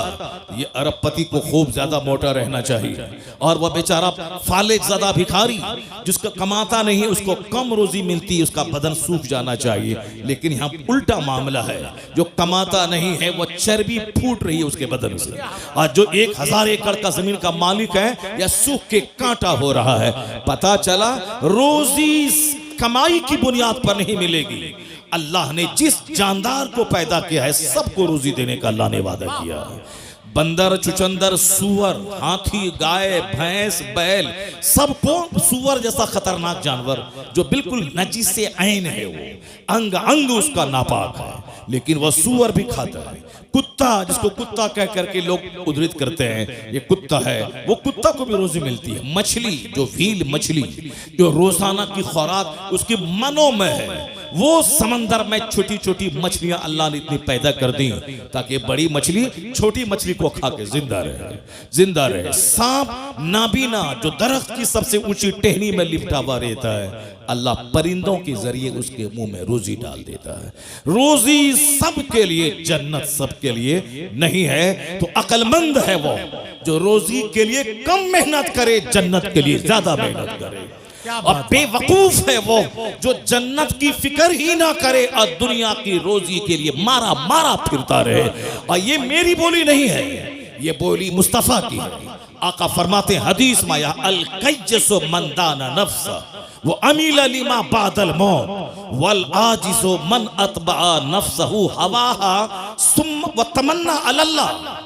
मुस्तफा कहते हैं दवाई सीजवन, अक्लमंद है वो जो अपने नफ्स को दबाता रहे, नफ्स को कुचलता रहे और मरने के बाद की तैयारी करता रहे। वो अमीला लिमा बादल मौत, मरने के बाद जो एक अपार दुनिया है, जो एंडलेस दुनिया है, जिस वक्त आज का कोई खात्मा ही नहीं है, उस दुनिया की तैयारी करता रहे। इस दुनिया में ऐसे रहे जैसे कोई मुसाफिर रहता है, दुनिया में ऐसे रहे जैसे कोई एक मुसाफिर रहता है, अजनबी रहता है। Live in this world as if you are a stranger और ए ट्रेवलर, कुन फिद दुनिया कअन्नका गरीबुन और आबिरु सबील। दुनिया में ऐसे रहो जैसे एक मुसाफिर रहता है, मुसाफिर रहता है। और हुजूर फरमाते हैं वल आजिज़ु मन अतबा नफ्सहु हवाहा व तमन्ना अल्लाह। हमारे और आपके जैसे 90% आदमी जैसे जीते हैं उसी के बारे में हुजूर ने इस हदीस में कहा है। सरकार क्या फरमाते हैं, वल आजिज़, बेवकूफ है वो, अहमक है वो कौन, मन अतबा नफ्सहु हवाहा, जो ख्वाहिशात नफ्स की पैरवी करे, जो अपने नफ्स की ख्वाहिशात, ये खाओ ठीक है, ये चाउमीन खाओ, बर्गर खाओ, ताड़ी पियो, शराब पियो, बराबर मोबाइल चलाओ, ये खाओ वो खाओ, जो खाओ सब खाओ, नमाज साहब शराब पियो, सूद खाओ, जुआ खेलो, मस्ती करो, अपनी खूबसूरत बीवी को छोड़कर किसी साहब दलित की किसी काली कलोटी साहब डाइन औरत के पीछे पागल हो जाओ, अपनी खूबसूरत बीवी को छोड़ करके ज़िना के लिए सब साहब मुसहरों और गरीबों के मोहल्ले में जाके उनकी बहू बेटी को सूंघते रहो। बड़े बड़े अरबपति खूबसूरत बीवी को छोड़ के मजदूरी करने वाली, खेत में जो नापाक रहने वाली, काली कलोटी गंदा रहने वाली उस औरतों के पीछे पागल रहता है और घर में अपनी खूबसूरत हूर जैसी बीवी से लड़ाई करता है, उसको गाली देता है, मारता है, उसको बाप के घर भेज देता है और हमेशा नापाक रहने वाली फोंडी और साहब जिद्दी और काली कलोटी भूतनी चोड़ेल के पीछे पागल रहता है। बेशुमार लोगों की कहानियां समाज के अंदर मौजूद हैं। क्या क्या कहा, ये नफ्स की पैरवी करे, वह तमन्ना अल्लाह, और उम्मीद लगा के बैठे कि अल्लाह जन्नत दे देगा, वह तमन्ना अल्लाह, और उम्मीद लगा के बैठे कि अल्लाह जन्नत दे देगा। ये हदीस पाक अगर दिल से पढ़ोगे तो सीना फट जाएगा, अगर दिल से पढ़ोगे तो सीना फट जाएगा। ये लड़का एक तमाचा मारेंगे, चेहरा लाल कर देंगे, बदतमीज कहेगा। बाप तो नात सुन के भाग गया, तुम क्यों बैठा हुआ है, भागो घर में। जिसको तकरीर सुनना था तो वह भाग गया नात सुनने के बाद, नात सुनने के लिए आया था, कव्वाली सुनने के लिए आया था, भाग गया। अब हदीस कौन सुनेगा, ये बंदर जो हंस रहा, बताइए, ये सामने हंस रहा, ये हंसने वाला बच्चा बैठा हुआ, अब बाप इसका नात सुन के भाग गया। अब सुबह उठेगा, कल कोदाल पसनी लेगा और कमाने के लिए दिन भर चला जाएगा, दिन भर मारे मारे फिरेगा और 2 रुपया कमाएगा, बोलेगा हमसे बड़ा कोई नहीं। एक छोटा सा घर बना लेगा, बोलेगा हमसे बड़ा कोई नहीं। एक छोटी सी स्विफ्ट खरीद लेगा, बोलेगा हमसे बड़ा कोई नहीं। लता मंगेशकर के पास करोड़ों की कार थी, खरबों का बंगला उसका बंबई में मौजूद है, लेकिन वह बोली थी मन नहीं लगता है दिल दुनिया में। I like to leave this world, मैं इस दुनिया को छोड़ना चाहती हूँ। द टाइम्स ऑफ इंडिया अखबार में उसकी इंटरव्यू छपा था उसका, और उसमें वो बोलती कितना गाने सुनूं, कितने अपने घर के सरो सामान को देखूं, सजाऊं, उलट पुलट करूं, ये फूल का गमला उधर, उसका गमला इधर, दिन भर क्या करूं, पैसों की कोई तो है नहीं, करोड़ों के जेवर, कभी अमेरिका, कभी यूरोप, कभी नॉर्वे, कभी फ्रांस, कभी जर्मनी, कभी कनाडा, कभी थाईलैंड की राजधानी बैंकॉक, कभी मलेशिया, कभी इंडोनेशिया, कहाँ नहीं घूमी वो औरत। बुलबुले हिंद कहलाती थी, लेकिन वो बोली कि जिंदगी में अब मजा नहीं है, मैं मरना चाहती हूँ। चार्ली चैपलिन, जिंदगी में मजा नहीं है, अब मैं रोना चाहता हूँ। और तुम स्विफ्ट, गुटखा और सिगरेट और छोटा सा बगैर प्लास्टर के घर लेकर के तुम मजा लेना चाहते हो, कैसे मजा मिलेगा? वहां खरबों में खेलने वाला तो मरना चाहता है, वहां खरबों में खेलने वाली मरना चाहती है। तो अब तुम्हारा अकीदा रोशन हो रहा है, तुम्हारे कुरान का पैगाम सर चढ़ के बोल रहा है। क्या बोल रहा है कि दुनिया ने तो सोचा था फैक्ट्री डालूंगा मजा मिल जाएगा, बंबई में घर खोद बनाऊंगा मजा मिल जाएगा, लंदन घूमूंगा मजा मिल जाएगा। अरे अल्लाह ने मजा लंदन घूमने में रखा ही नहीं है, न सोफा में, न गद्दा में, न इनोवा में, न फॉर्चूनर में, न जागवार कंपनी की 10 करोड़ की कार में, न बंबई के 100 मंजिला मकान में, न बुर्ज खलीफा दुबई में, न अमेरिका के साथ व्हाइट हाउस में। तो सुकून है कहां? इंजीनियर जहर खा के मर रहा है, वो डॉक्टर कलकत्ता का देखा, अब वो जेल में सड़ेगा, फांसी की सजा उसको होगी, अरबों में खेलने वाला, मगर वही ख्वाहिशात की गुलामी ने तबाह किया। पता ये चला कि सुकून न डॉक्टर बनने में है, न इंजीनियर बनने में है, न अमेरिका घूमने में है, न मकान बनाने में है, न 50 कपड़ा डेली चेंज करने में है। तो सुकून है कहां? अल्लाह अला बिज़िक्रिल्लाह तत्मइन्नुल कुलूब। कुरान कहता जान ले जहां इबादत है वहां सुकून है, जहां जिक्र है वहां सुकून है। ये दिलों को सुकून अल्लाह की याद ही में मिल सकता है। नारे तकबीर, नारे रिसालत, मसलके आला हजरत। सुभान अल्लाह, सुभान अल्लाह। अला बिज़िक्रिल्लाह तत्मइन्नुल कुलूब। आज सबको दिल की बीमारी लगी हुई है। क्यों? इस दिल में अल्लाह की याद के अलावा सब कुछ है। इस दिल में बीवी है, बच्चा है, शादी है, बियाह है, इस दिल में सब कुछ है। अल्लाह ही नहीं जो हमारा हकीकी मालिक, हमारा खालिक, हमें मारने वाला, हयात देने वाला, जन्नत देने वाला, रोजी देने वाला है, वो अल्लाह की मोहब्बत ही दिल में नहीं। मर्द को रहना चाहिए जलसे में, तो वहां वो बैठी हुई है, वो सब बताइए। जिसको गप करने से फुर्सत नहीं है वो बैठी हुई, वो भी बोलती है कि फला शायर को बुलाइए और उस शायर को ये बोलो कि फला नात पढ़े। एक औरत आप लोगों से बोली, मौलाना साहब आ रहे हैं, इनकी तकरीर हम सुनते हैं नेट में, और उनको बोलिए कि वो हदीस पाक पढ़े जो वहां पढ़े थे। किसी को बोला? नहीं बोला। लेकिन वो उसमें से बहुत सारी हैं जो आपको बोली होगी। बोले कि मैं हुजूर आपको देखना चाहता हूँ, ये कलाम पढ़वाइएगा। ये उनको बोलना, हुजूर मैं आपको देखना चाहता हूँ, हुजूर मैं मदीना जाना चाहता हूँ, हुजूर ये उसको बोलिएगा कि वो जो है फला शेर पढ़े, फला नात पढ़े। बताइए, हदीस के बारे में कोई सवाल नहीं, कुरान शरीफ की आयतों के बारे में कोई फरमाइश नहीं है, वो नात के बारे में फरमाइश है। तो ये नात सुनने वाली तो यहाँ बैठी हुई क्यों है? जाओ घर जाओ। जब तुमको तकरीर ही नहीं सुनना है तो नात सुन करके जाओ घर जाओ। जब बैठी है तो गौर से सुनो, बात क्यों कर रही हो? अपनी तकरीर में मस्त है, अपनी तकरीर में मस्त है, अपने गप करने में लगी हुई है, अपने गप करने में लगी हुई है। गौर से सुनो, तकरीर सुनो, कुरान सुनो, हदीस सुनो। और अगर एक औरत पढ़ लिख ली, गांधी जी ने तो आज कहा था, give me a good mother I will give you good society. तुम मुझे एक अच्छी माँ दे दो, मैं तुझे एक अच्छा समाज दे दूंगा। क्योंकि माँ की गोद में समाज पलता है। गांधी जी ने आज कहा था, मगर मेरे पैगंबर ने 1400 साल पहले कहा था, तलबुल इल्म फरीज़तुन अला कुल्ले मुस्लिमी व मुस्लिमा। हर मुसलमान मर्द और औरत पे इल्म हासिल करना फर्ज है। औरत अगर इल्म हासिल कर ली तो माँ की गोद बच्चों का पहला स्कूल। बाप चाहे जहां रहे, जिस माँ की जबान नफीस होगी उसके बच्चों की जबान भी नफीस होगी। और अगर कोई बच्चा खसीला हो, बच्चा जिद्दी हो, बच्चा बदअखलाक हो, तो समझ लें कि उसमें 50 नहीं 90% हाथ उसकी माँ का होता है। अगर बच्चे की जबान अगर गलत है तो माँ का रोल है। इसको सिर्फ सजने संवरने और साहब शादी ब्याह के दिन नया जेवर का मुतालबा करने से फुर्सत ही नहीं है। इसको क्या बच्चों की तरबियत करेगी? बच्चे कैसे बोले, बच्चे कैसे पढ़े? शहर में एक अच्छी औरत का बच्चा वो कभी नहीं बोलता है कि आसान हो रहा है, वो कभी नहीं बोलेगा कि दाल बहुत पतला है, नहीं बोलेगा, क्योंकि माँ कभी नहीं बोलती है कि अजान हो रहा है।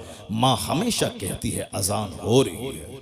माँ हमेशा बोलती है कि दाल पतली है, रोटी अच्छी है, चावल अच्छा नहीं है। तो अब माँ की बात को बच्चा माँ की गोद से सुन कर अनकंसस लाशऊर में उसको स्टोर करता है।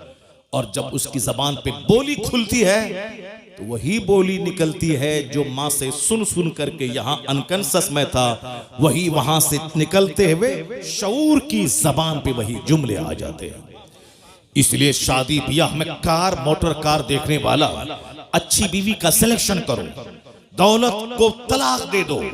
सिर्फ अच्छी औरत चाहिए जिसकी जबान अच्छी, जिसका अखलाक अच्छा हो, जिसका किरदार अच्छा हो, जिसका वेशभूषा अच्छा हो, जो अपनी जिंदगी को 10 मर्दों की गोद में झुलाने वाली ना हो, जो अपने जीवन अपनी जिंदगी की सुरक्षा करने वाली हो, जिनका आंख शौहर की अमानत, जिसकी जबान शौहर की अमानत, जिसका जिस्म शौहर की अमानत, और अपने बच्चों को पालने की खातिर अपनी जिंदगी की हिफाजत करे। अगर दागदार जमीन होगी कभी अच्छी फसल नहीं पैदा होगी, और जो जमीन जरखेज होगी जबरदस्त फसल पैदा करेगी। ये माँ है, माँ का पेट जमीन का काम करता है, बाप उसमें बीज डालता है। अगर बीज नाकारा हो तो भी फसल नाकारा, और जमीन अगर जली हुई, सड़ी हुई, गंदी और साहब बंजर जमीन हो, उससे कभी कोई अच्छी फसल की उम्मीद नहीं कर सकता है। क्योंकि दुनिया का सारा काम एक सिस्टम से होता है। गौर से सुनना, भले ही बात छिड़ गई है, मैं इसको मुकम्मल कर देता हूं, उसके बाद फिर मैं अपनी तमहीद पे लौट के आता हूं। उसके बाद अगर मौका मिलता है तो तकरीर करता हूं, अगर मौका नहीं मिलेगा तो फिर दूसरी बार आएंगे तब तकरीर करेंगे। लेकिन पहले इस टॉपिक को सुन लो जो बात छिड़ गई है। मेरी माँ बहन भी गौर से सुन ले, गौर से सुने मेरी बात, और इसको हवाई बात समझ करके ना बल्कि दिल में जगह दे रहे, उसको अपनी जिंदगी में उतारने की कोशिश करे। और समझ लें कि तकरीर नाचने का नाम नहीं है, तकरीर हाथ नचाने का नाम नहीं है, तकरीर कुर्सी तोड़ने का नाम नहीं है। तकरीर है कुरान हदीस का मीठा पैगाम दिल में उतार देने का, सुभान अल्लाह। जो आदमी की सोच बदल दे, जो आदमी की आंखों को इस काबिल बना दे कि आंख किसी लड़की की मोहब्बत में ना रोए, खालिक कायनात की मोहब्बत में रोने वाली बन जाए। ये आंख दुनिया की मोहब्बत में ना रोए, मुस्तफा की मोहब्बत में रोने वाली बन जाए। ये जबान गाने के लिए ना हो बल्कि जबान अल्लाह रसूल के जिक्र के लिए वक्फ हो जाए। तकरीर वो है जो हमारे दिल की दुनिया बदल दे, जो हमारी सोच बदल दे, जो हमारे जीने, हमारी जिंदगी में यू टर्न ले आए। जा रहा था पूरब की तरफ, सोचता था काबा पहुंच जाऊंगा, लेकिन पूरब जाने वाला कहीं काबा पहुंचता है। तू बकाबा न रसी ए एराबी की रह के मी रबी बतुर्किस्तान अस ए एराबी, तू काबा तक नहीं पहुंच पाएगा, क्योंकि जो रास्ता तुमने चुना है ये रास्ता काबा का नहीं, ये रास्ता तुर्किस्तान का है। हम लोग जिस हाल में जी रहे हैं ये रास्ता खुदा की रहमतों को अपनी तरफ मुतवज्जह करने का रास्ता नहीं है, ये रास्ता है अल्लाह के अजाब को दावत देने का, ये रास्ता है मुस्तफा की नाराजगी के मोल लेने का, ये रास्ता है औलिया और सालिहीन की रूहों के रूठ जाने का, ये रास्ता है अपने घर को तबाह बर्बाद करने का, ये रास्ता है आने वाली नस्लों को मिलिया मेट करने का रास्ता है। रास्ता वही है बमुस्तफा बरसा खेशरा के दीन हमा उस कर बबू न रसीदी तमाम बुलहब। डॉक्टर इकबाल ने कहा था अपने आप को नबी के कदमों में डाल दे, वही सारा दीन है, जो वहां तक नहीं पहुंच पाया उसमें और अबू लहब में कोई फर्क नहीं है। बमुस्तफा बरसा खेशरा, अपने आप को नबी के कदमों में डाल दे, नबी तक पहुंचा दे, और अपनी जिंदगी का मकसद मुस्तफा की गुलामी बना ले। जब तू मुस्तफा का सच्चा गुलाम बनेगा जन्नत वहां मिलेगी, दुनिया का अल्लाह तुझे इमाम और बादशाह बना देगा। की मोहम्मद से वफा तूने तो हम तेरे हैं, ये जहां चीज है क्या लहो कलम तेरे। जिसको तकरीर सुननी थी वो चला गया, और जिसको हंसना है वो बैठा हुआ है, और ये बैठी हुई है गप करने के लिए बैठी हुई है। चुपचाप खामोशी, जबान का ताला, जबान पे खामोशी का ताला लगा ले, और मेरी बात गौर से सुन ले। और तुम अच्छी बनेगी तेरे शौहर भी नेक बन जाएगा, और तुम अच्छी बनी तेरा बच्चा तो वली और कुतुब पैदा हो जाएगा। तुम घबराती है कि मेरा बेटा मुझको मारता है, मेरा बेटा मुझको मारता है, तेरा बेटा तुझे मारेगा नहीं, तेरा बेटा तेरे पाँव को धो के पिएगा। अगर तुम अच्छी माँ बन गई तो तेरा बेटा तेरे पाँव को चूमेगा, बोलेगा यहाँ चूमने से जन्नत की खुशबू आती है। अगर तुम बच्चों को बता दे कि मुस्तफ़ा क्या है, मुस्तफ़ा की तालीमात क्या है, और ऐसा नहीं होता कि पीर साहब आए हैं तेल से फुकवा दो, जरा पानी फुकवा दो पीर साहब से, हमारा बेटा अच्छा हो जाएगा। पानी से फूकने से बेटा अच्छा होता है, तेल फूकने से बेटा अच्छा होता है। ऐसा पीर साहब आ गए और साहब एक तावीज दे दिया तो बेटा अच्छा हो जाएगा। जो भरम में जी रहा है इस भरम को हटा दे। पीर का मतलब होता है खुदा का रास्ता दिखाने वाला, पीर का मतलब है मुस्तफ़ा से जोड़ने वाला, पीर का मतलब है जो इस कदर नमाज पढ़े कि उनका मुरीद उसको देख के नमाजी बन जाए, पीर का मतलब है वो इस तरह अल्लाह से डरे रोए कि उनके सजदे को देखकर मुरीदों के सीने का जंग साफ हो जाए। इसके अलावा कोई दूसरा रास्ता नहीं। अगर पीर गुटखा खोर और 100 सिगरेट डेली पिएगा, मुरीद 200 सिगरेट डेली पिएगा। तुम्हारा पीर बोलता है कि तुम बोलते हो मेरे पीर को गुटखा बहुत पसंद है, सिगरेट पसंद है, तुम्हारे पीर को सिगरेट पसंद है, मेरे पीर को बरेली में किताब पसंद है। सुभान अल्लाह। 75 साल की उम्र में भी किताब का मुताला नहीं छोड़ा। उनको लोग तोहफे में किताब देते थे और तुम अपने पीर साहब को तोहफे में सिगरेट देते हो। जो जाहिर सी बात है तुम्हारा कसूर नहीं है, कसूर पीर साहब का है। तुमको जब मालूम है कि मेरे पीर की जो पसंद है वो गिफ्ट देना चाहिए, तो पीर की पसंद है पुड़िया, पीर की पसंद है शुद्ध पलस, पीर की पसंद है पान परा, पीर की पसंद है क्या रजनीगंधा, पीर की पसंद है। तो अब मुरीद वो पसंद वाली चीज ला के देता है। और जब मुरीद देखेगा पीर को पसंद है सजदा, पीर को पसंद है तस्बीह, पीर को पसंद है मुसल्ला, पीर को पसंद है किताब, पीर को पसंद है कुरान की तिलावत, तो वो रजनीगंधा नहीं देगा। मुरीद तस्बीह मुसल्ला कुरान पाक मुसहफ लेके पीर को तोहफा पेश करेगा। मेरा मुर्शिद खुश हो जाएगा कुरान पाक की तिलावत से। मेरा मुर्शिद एक बरेली में था, बुढ़ापे में भी किताबों का मुताला नहीं छोड़ता। सुभान अल्लाह। जब भी देखा किताब पढ़ता देखा, जब भी देखा वाज़ो नसीहत करता देखा, जब भी देखा अम्र बिल मारूफ करता देखा। अमेरिका में रहे वही दीन की फिक्र, बरेली में रहे वही दीन की फिक्र, बस मुरीदों के बीच रहे वही दीन की फिक्र, तन्हाई में रहे तो जबान पे जिक्र और दुरूद जारी है। वह कौन था? 10 करोड़ मुरीदों का मुर्शिदे बरहक, अपने वक्त का कुतुब अब्दाल अख्तर रज़ा खां अज़हरी ताजु शरीयत। वाह वाह वाह। जब भी देखा मुताला करता देखा, जब भी देखा फतवे का जवाब देता देखा, जब भी देखा मुफ्तियों की झुरमुट में देखा। एक पीर साहब है उस इलाके में, गोंडों की झुरमुट में रहता है, गोंडों की झुरमुट में रहता है। ये लुच्चा, ये लफंगा, ये बरोकर, ये दलाल, ये साहब लठेत, ये मार धाड़ करने वाला, ये चोर, ये मवाली, ये बदमाश, ये साहब बदमाशी का रैकेट चलाने वाला।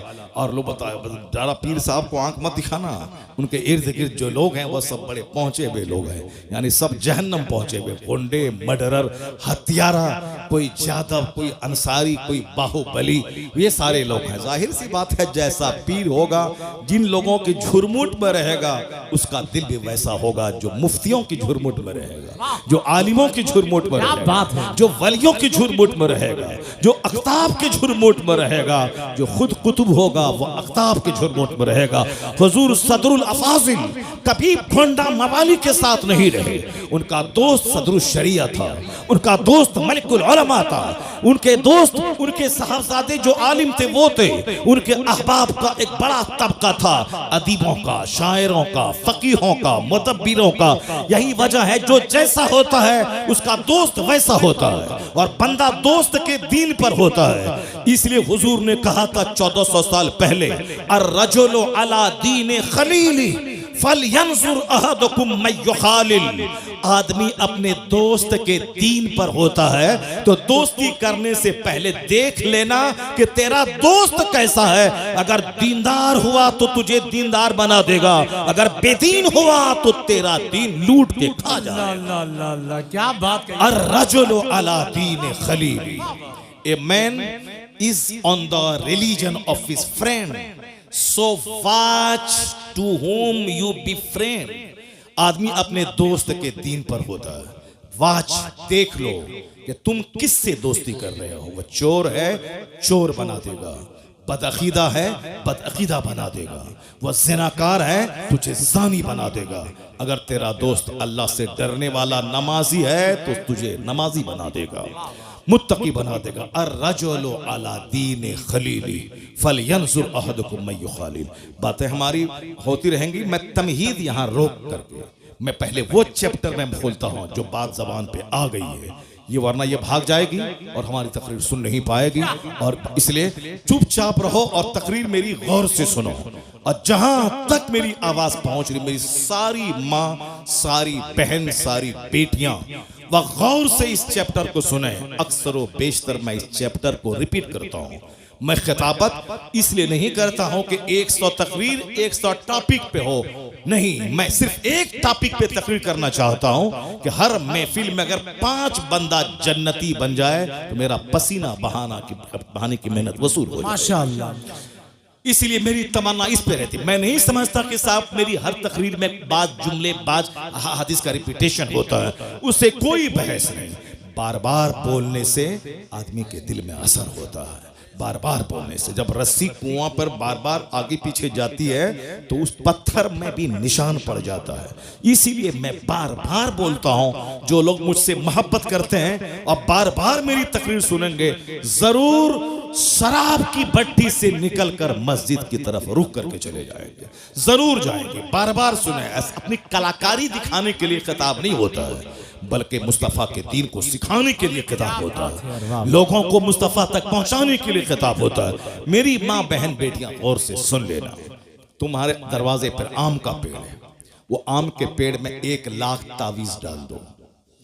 बरेली से, मसूली से, बेलग्राम से, केचौछा से, दिल्ली से, सदरुल फाजिल की खानका से, आप पीलीभीत शरीफ से, जहां जहां की खानका है, सब हर जगह से तावीज लिया हो, डाल दो।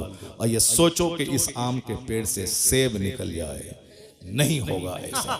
1 लाख तावीज डाल दोगे, आम का पेड़ सेब नहीं देगा। पता चला कि तावीज से सारा काम नहीं निकलता है।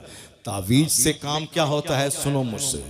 आम का पेड़ है, आम के पेड़ को मैंने बच्चों से बचाया, जानवर से बचाया, वक्त वक्त पे पानी दिया, खाद दिया। अब वो बड़ा मैच्योर हो गया, अब बकरी का खतरा नहीं रहा, अब वो आम फल देने वाला बन गया। तो अब आम का फल खट्टा ना हो जाए, तुर्श ना हो जाए, सड़ा हुआ ना पैदा हो। हजरत से एक तावीज लिया, डाल दिया कि सेब नहीं, आम ही फले मगर मीठा फल जाए। आम ही फले मगर मीठा आम फल जाए। चूंकि ये नेचर के मुताबिक है कि दरख्त लगाया है आम का और उसमें सारी मैंने मेहनतें की हैं, बस तावीज का थोड़ा सा असर हो जाए कि अच्छा आम उससे पैदा हो जाए। ये है तावीज का असर। ऐसा नहीं है कि आम के पेड़ से लीची निकल जाए, तावीज से आम के पेड़ से सेब निकल जाए, नहीं होता है। जैसा दरख्त वैसा फल, जैसी जमीन वैसी फसल, और जैसी माँ वैसी औलाद, जैसा बाप जैसा बीज वैसा बच्चा। इसलिए माँ बाप के औलाद अगर नाफरमान हो गई तो वह समझ लें कि 100% हमारा कसूर है। अगर माँ बाप को सताने वाले बच्चे पैदा हो गए तो वह दूसरों के सर पे मत बढ़े कि तुम्हारी वजह से ऐसा हो गया। वह तो कमजोर लोग होते हैं जो अपनी गलती नहीं मानते, वह दूसरों के सर पे मढ़ देते हैं। जैसे बच्चा कमजोरों की जमात है, ये कभी एक्सेप्ट नहीं करेगा हमसे गलती हो गई। ये हमेशा अपने साथी को बोलेगा इस बच्चे ने ऐसा किया है, तुमने यहाँ पत्थर फेंका, नहीं मैंने नहीं फेंका, इसने फेंका है। ये बच्चों का नेचर है, चूंकि कमजोर है। औरतों का भी नेचर वही है कि वो अगर बीमार पड़ जाए तो वो बोलती है कि शौहर तुम्हारी वजह से मैं बीमार पड़ी हूँ। उसको नज़ला जुकाम भी हो जाए तो वो हमसे कहती है तुम्हारी वजह से नज़ला हुआ, वो तुम्हारी वजह से नज़ला हुआ। उस यानी वो सारा अपना कसूर मानते ही नहीं, वो सारा कसूर शौहर का है। तुम ऐसा खाना क्यों बना, तुम्हारी वजह से हुआ।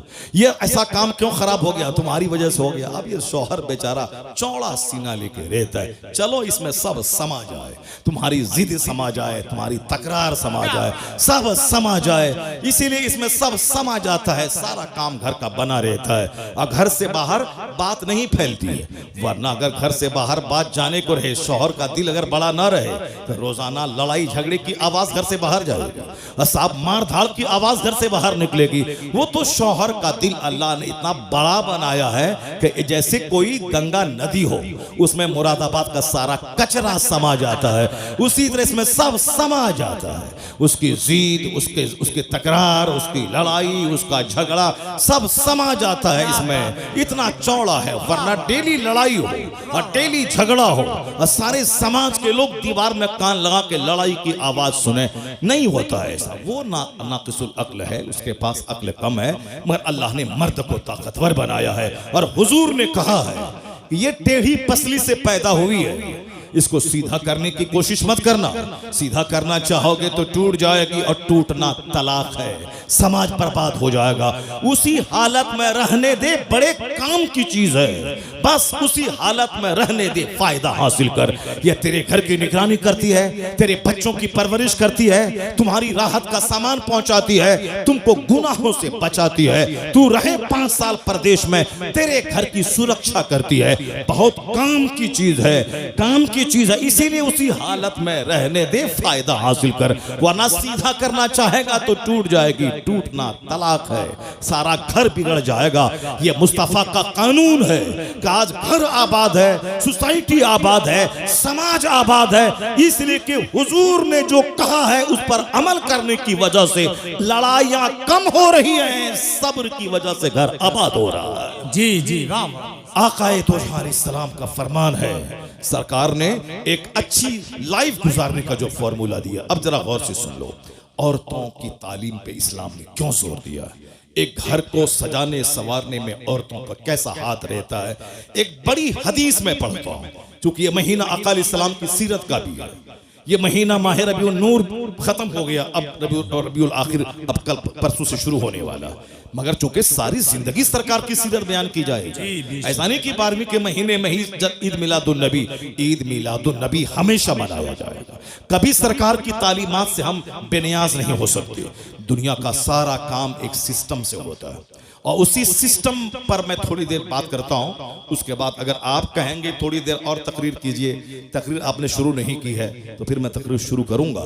लेकिन अगर आप बोले कि नहीं अब खत्म कर दिए तो मैं तकरीर खत्म कर दूंगा। मगर मेरा एक पैराग्राफ सुन के जरूर आप जाइए, मेरी माँ बहन भी गौर से सुन लें। वह तकरीर का एक पैराग्राफ यही है कि दुनिया का सारा काम एक सिस्टम से होता है, सिस्टम से हट के नहीं होता है। जज्बात में चलो मारो जो होगा देखा जाएगा, नहीं नहीं, हिकमत से, तदबीर से सारा काम होता है। अल्लाह ने आसमान बनाया बगैर खंबे के खड़ा है। अल्लाह ने इस जमीन को समंदर पानी पे बनाया, ये जमीन में को करार हो उसके लिए अल्लाह ने पहाड़ का खूंटा बनाया ताकि जमीन हिले नहीं, एक सिस्टम है। अल्लाह ने सूरज बनाया ताकि सारी जमीन रोशन हो। अल्लाह ने रात में सूरज के छुपाने के बाद चांद दिया है ताकि लोगों का वहशत से सीना फट न जाए। ये सारा एक सिस्टम है। अल्लाह ने हमारे ऑक्सीजन के लिए दरख्त को पैदा किया, ये सिस्टम का हिस्सा है। अल्लाह ने हमारे लिए रोटी और चावल दिया है। अल्लाह ने हमारे लिए वेजिटेबल्स पैदा किया है। मगर हमारे जिस्म को गोश्त भी चाहिए, इसीलिए अल्लाह ने परिंदों को पैदा किया है। अल्लाह ने जानवरों को पैदा किया, ये मुर्ग हमारे लिए, ये परिंदे हमारे लिए, ताकि सब्जी ही नहीं तुम्हें गोश्त भी खाना है और गोश्त ही से काम नहीं चलेगा, तुम्हें मछली भी खाना है।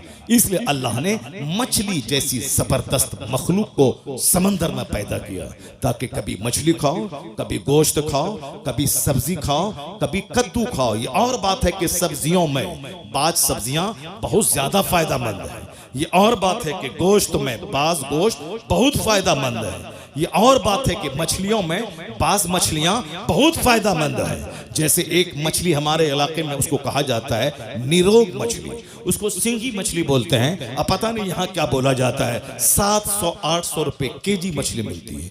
लोग उसे खरीद के खाते हैं चूंकि वो मछली में बहुत विटामिन है और बीमार लोग जूद हजम है वो मछली। कद्दू सब्जियों में सबसे सुपीरियर सब्जी है कद्दू। कद्दू बहुत जल्द हजम हो जाने वाले सब्जी और यह सरकार की पसंद भी है और सर्दी के लिए भी मुफीद है, गर्मी के लिए भी मुफीद है, हर मौसम के लिए मुफीद है। कद्दू जिसको आप लौकी कहते हैं, वह सब्जी बहुत जबरदस्त, उसका कोई जवाब नहीं है। अपने घर में उसको आदतन इस्तेमाल करें, जो सब सस्ती भी है और जबरदस्त भी है। उसके साथ जिसको भी मिक्स कर दें सब में लाजवाब काम करता है वो। जैसे उसमें मछली में डाल दें तो भी सुपीरियर है, गोश्त में डाल दें तो जबरदस्त है, और साहब उसमें चना का दाल डाल दें तो भी जबरदस्त है। यानी ये कद्दू लाजवाब, क्योंकि मुस्तफ़ा की पसंद है, और जो मुस्तफ़ा की पसंद है वो लाजवाब पसंद है।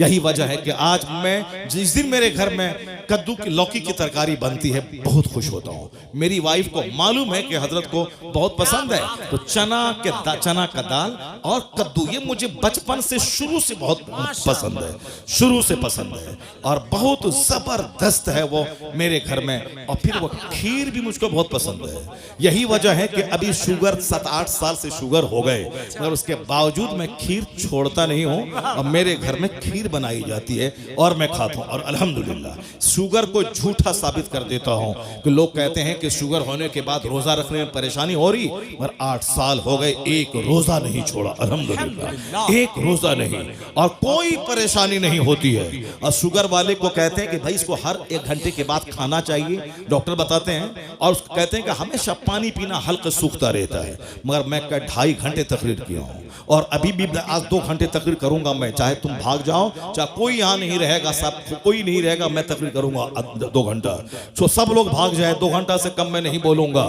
डेली बोलता हूँ 2 घंटे 2.5 घंटे, मगर जरा बराबर कोई बता दे कि साहब मैं 1 गिलास पानी पिया हूँ, कोई बता दे कि कल मैंने पानी मांगा था। नहीं, वो डॉक्टर झूठ बोलता है कि शुगर वाला हर घंटे पे पानी पीना है, हर घंटे खाना खाना है। नहीं, जो झूठ बोलेगा वो प्यास लगेगी उसको, मगर जो कुरान बोलेगा, जो हदीस बोलेगा, वो बोलता चला जाएगा, रूहानी ताकत मिलती चली जाएगी। मैंने देखा ये आदित्य जोगी ना ये भाषण देता है, पानी पीते हैं, और साहब वो प्रधानमंत्री मोदी जी 15 अगस्त 26 जनवरी को भाषण देते हैं, वो पानी पीते हैं। राहुल गांधी भी पानी पीता है, हमारा बिहार का तेजस्वी यादव भी पानी पीता है, आपके उत्तर प्रदेश का अखिलेश यादव वो भी पानी पीता है, मायावती को तो हमने पानी पीते हुए देखा है। जहां आज से 25 साल पहले एक मस्जिद में मैं रहता था, मैं बोला मायावती आई है, मैं गया चलो देखें क्या भाषण देती है। काशीराम जिंदा थे, वो थे, मायावती आई थी। अब आहिस्ते आहिस्ते बस देख देख के पढ़ना है, उसके बाद देखना है, ऐसे और ऐसे देखना पढ़ना है, और पानी पीना है। तुमने कभी हमको देखा देख करके तकरीर करते हुए? 5 घंटे 3 घंटे 4 घंटे 2 घंटे न देख के बोलना है, बिन देखे बोलना है।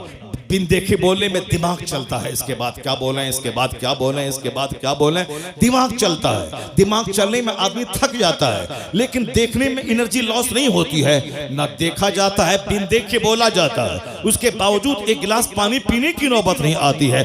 बात वही है, जो दुनिया बोलेगा उसे प्यास लगेगी, और जो उकबा बोलेगा, जो कुरान बोलेगा, जो हदीस बोलेगा, रूहानी ताकत मिलती चली जाएगी। अगर यकीन नहीं आए तो तुम भी तिलावत करके देखो, तुम भी नमाज पढ़ के देखो, तुम भी दिन की बातें बोल के देखो। 2 घंटे तक तिलावत करते रहोगे, नहीं लगेगी प्यास, क्योंकि तवज्जो उस तरफ रहेगी तो तुम्हारी प्यास की तरफ से तवज्जो हटती चली जाएगी। मैं पहले सुनता था, मगर 8 साल से मुझको तजर्बा हो रहा है। मैं जब शुगर का अटैक हुआ, मैं बड़ा घबराया कि अब 2 घंटे तकरीर कैसे होगी, 3 घंटे तकरीर कैसे होगी, 4 घंटे तकरीर कैसे होगी, खड़े खड़े 2.5-3 घंटे में बोलता हूं, कैसे तकरीर होगी। लेकिन जब मैं बोलने लगा पता चला नहीं, वह दुनियादार वाली बोली होगी तब थकेगा, वरना कुरान हदीस बोलो, बोलते चले जाओ, शुगर पानी पानी हो जाता है, रूहानी ताकत मिलती चली जाती है। सजदे से ताकत मिलती है, तिलावत से ताकत मिलती है। डॉक्टर लेविल पाविल ने कभी कहा था, the Quran word to word is the resource of energy. Quran हर्फ बहर्फ ताकत हासिल करने का जरिया है। जो रीडर और लिसनर, पढ़ने वाले सुनने वाले, दोनों को वह खजाना मुंतकिल करता रहता है। आप गौर से अपना आधा घंटा का टाइम देंगे मुझको। देखिए भाई साहब, देखिए हमको तो प्यास लगनी चाहिए, हमको पेशाब लगना चाहिए, मगर यार तुम लोग जवान आदमी हो, अरबी पेशाब तुमको ला हौल वला कुव्वत इल्ला बिल्लाह। इस गुटखा बीड़ी सिगरेट सब छोड़ दो, अल्हम्दुलिल्लाह पेशाब भी कम लगेगा, लीवर भी मजबूत रहेगा और उसके बाद मसाना भी मजबूत रहेगा और 70 साल की उम्र तक जवान रहोगे। अल्हम्दुलिल्लाह जवान 70 साल की उम्र तक जवान रहोगे। इसलिए फालतू चीजें छोड़ दो, जितनी भी अननेसेसरी चीजें हैं सारी चीजें छोड़ दो और कंपलसरी जो चीज है उसको लो। इबादत से ताकत हासिल करो, तिलावत से ताकत हासिल करो। अब आधा घंटे का आपके पास से मैं टाइम दे रहा हूँ, उसके बाद फिर मैं अपनी मर्जी से तकरीर करूंगा। आधा घंटा आपका टाइम चाहिए। इजाजत है आप लोगों की तरफ से? इजाजत है? जरा हाथ उठा के बोलें ला इलाहा इल्लल्लाह और जोर से बोलें सुभान अल्लाह। अस्सलातु वस्सलामु अलैका या रसूल अल्लाह, अस्सलातु वस्सलामु अलैका या हबीब अल्लाह। बात छिड़ गई है चूंकि हमारी माँ बहन बैठी हुई है ये और हमारे नौजवान बच्चे बैठे हुए हैं, इसलिए और ये जरूरी पैराग्राफ है जो आपके सामने मैं बयान कर रहा हूं। इसको आप गौर से सुनेंगे कि दुनिया का सारा काम सिस्टम से होता है। ऐसा नहीं होता है कि मैं चलूं पूरब काबा पहुंच जाऊं, नहीं नहीं। रोजाना सूरज का उगना, रोजाना सूरज का डूबना, हर काम सिस्टम से होता है। अल्लाह चाहे तो 3 महीने में बच्चा पैदा हो जाए, अल्लाह चाहे तो 3 दिन में बच्चा पैदा हो जाए, अल्लाह चाहे तो 1 दिन में बच्चा पैदा हो और खड़ा हो जाए। जैसे बकरी का बच्चा अभी पैदा होता है, पैदा होने के फौरन ही वो चलने लगता है, खड़ा हो जाता है। ये जानवर है, पैदा हुआ और थोड़ी देर के बाद 1-2 घंटे के बाद वो चलने लगता है। तो इंसान अशरफुल मखलूकात है, मगर ये चलता कब है? ये चलता है 9 महीने, 10 महीने, 1 साल के बाद चलता है। जानवर 1 घंटे के बाद चलने लगा। ये इंसान को भी अल्लाह चाहता तो 1 घंटे के बाद चला देता, नहीं। जानवर चूंकि वो जानवर है, जानवर का प्लान छोटा है। जानवर हमारी खिदमत के लिए पैदा हुआ है, वो हमारे लिए पैदा हुआ है, हमारे लिए है। मेरी सवारी का काम आएगा जानवर, वो हमारे खाने के काम आएगा वो जानवर, वो हमारे दूध के काम आएगा वो जानवर, ये हमारे लिए है। और इंसान बड़ा काम करने के लिए पैदा हुआ है, दुनिया को अदल से भरने के लिए, मजलूमों को हक दिलाने के लिए, पढ़ लिख कर समाज में रोशनी फैलाने के लिए, अपने रब्बे करीम की इबादत के लिए, मानवता की सेवा के लिए, गरीबों में अदल करने के लिए, गरीबों को हक दिलाने के लिए, जालिमों का टेना तोड़ने के लिए।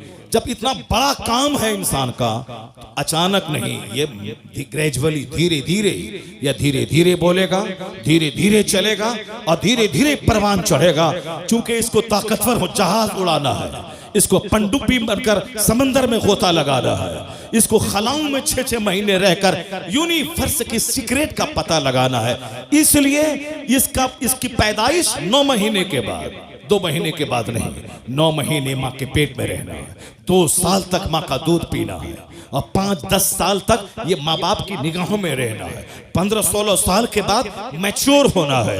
अब उसके बाद जब जवान हुआ, इसे इबादत भी करनी है और इसे समाज की खिदमत भी करनी है। इसके कांधे पे घर का बोझ है, माँ बाप की खिदमत का बोझ है, इसके कांधे पर बीवी की परवरिश का बोझ है, इसके कांधे पे औलाद की परवरिश का बोझ है, समाज का बोझ है, मुल्क और मिल्लत का बोझ है। इतना बड़ा बोझ लेके आदमी, जो कमजोर पौधा होगा वो चलेगा, टूट जाएगा।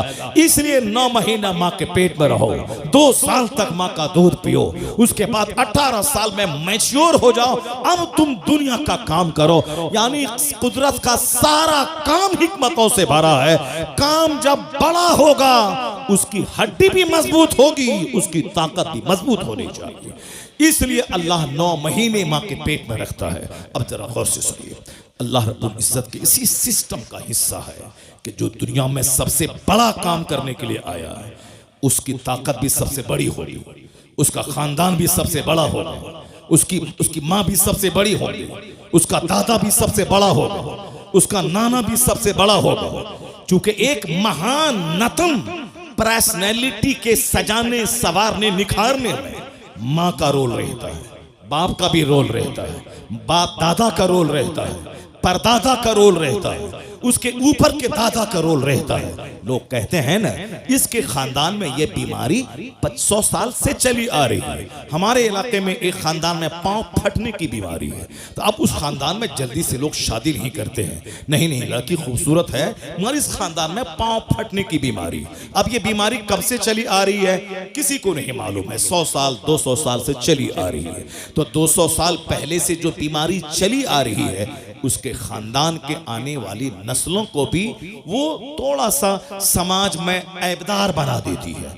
और फिर कुछ खानदान के लोग बड़े हष्ट पुष्ट मोटे ताजे होते हैं और कहते हैं कि इनका दादा पहलवान था, इनका परदादा पहलवान था, इनका नाना पहलवान था। क्योंकि नाना का ब्लड मेरी माँ में शामिल है, अब दादा का ब्लड मेरे बाप में शामिल है, इसीलिए दादी हाल के एतबार से और नानी हाल के एतबार से भी जो बहुत बड़ी पर्सनैलिटी है उसका मजबूत होना जरूरी है। दादा की तरफ से भी लाजवाब और नाना की तरफ से भी लाजवाब। ऐसा नहीं कि रास्ता चलते किसी लड़की को मुंह देखा, मुंह अच्छा लगा, शादी कर लिया और चले आए। बाद में पता चला कि साहब इनकी औलाद जो भी है वो जैसी की तैसी औलाद है। अब सब इनके बाप, इनकी माँ फाहिशा थी, इनके बाप ऐसे थे, उनके दादा ऐसे थे, यानी इनकी नस्लों में बेहयाई चली आ रही है। आज हमारे बच्चे छोकरे वो नेट चलाने वाले, सिनेमा देखने वाले, बस सिर्फ मुंह देखता है कि मुंह का रंग गोरा है कि नहीं है, नाक लंबी है कि नहीं है। आपके उत्तर प्रदेश में क्या है ये हमको मालूम नहीं है, पर हमारे बिहार में यह है कि आंख बड़ी बड़ी होनी चाहिए, नाक लंबी होनी चाहिए, चेहरे पे गोश्त भरा होना चाहिए और फिट 5 फीट से ऊपर की लंबी होनी चाहिए। वह ठगनी वाली नहीं चाहिए और पतली दुबली नहीं चाहिए। आजकल थोड़ी सी मोटी चाहिए। पहले लोग समझते थे नहीं साहब पतली दुबली ये हुस्न में शामिल है, लेकिन आज नजरिया बदल गया है। आजकल मोटी ताजी, माँ भी कहती है कि मोटी ताजी दुल्हन हो ताकि घर में खूब मेहनत से काम करे, सुबह से लेकर शाम तक बिल्कुल नौकरानी की तरह काम करती रहे। जैसे कि वो अपने माँ बाप से आई है, वह शौहर के लिए नहीं आई है, सास के लिए आई है। वह पोछा लगाए, झाड़ू लगाए, कपड़ा धोए, सास का पांव दबाए, घर के सारे लोगों की नौकरानी बनकर खिदमत करती रहे।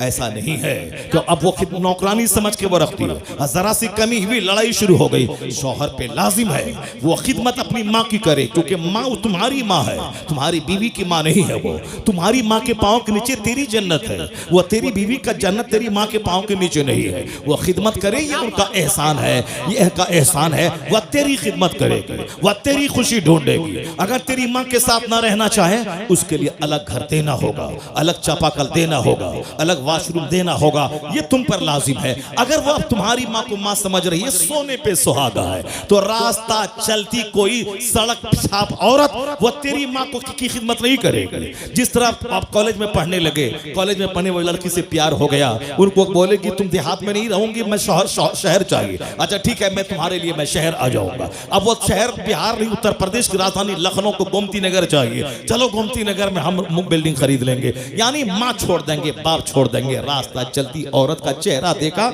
माँ बाप सब छोड़ दिया। लेकिन अगर दीन तुम्हारे पास रहेगा, अगर वो लड़की बोलेगी माँ बाप समाज छोड़ दे, तुम क्या बोलोगे? तेरी तरह अगर लड़की हो तो तुम 5-4 शादी मैं कर सकता हूं, शरीयत इजाजत दिया है।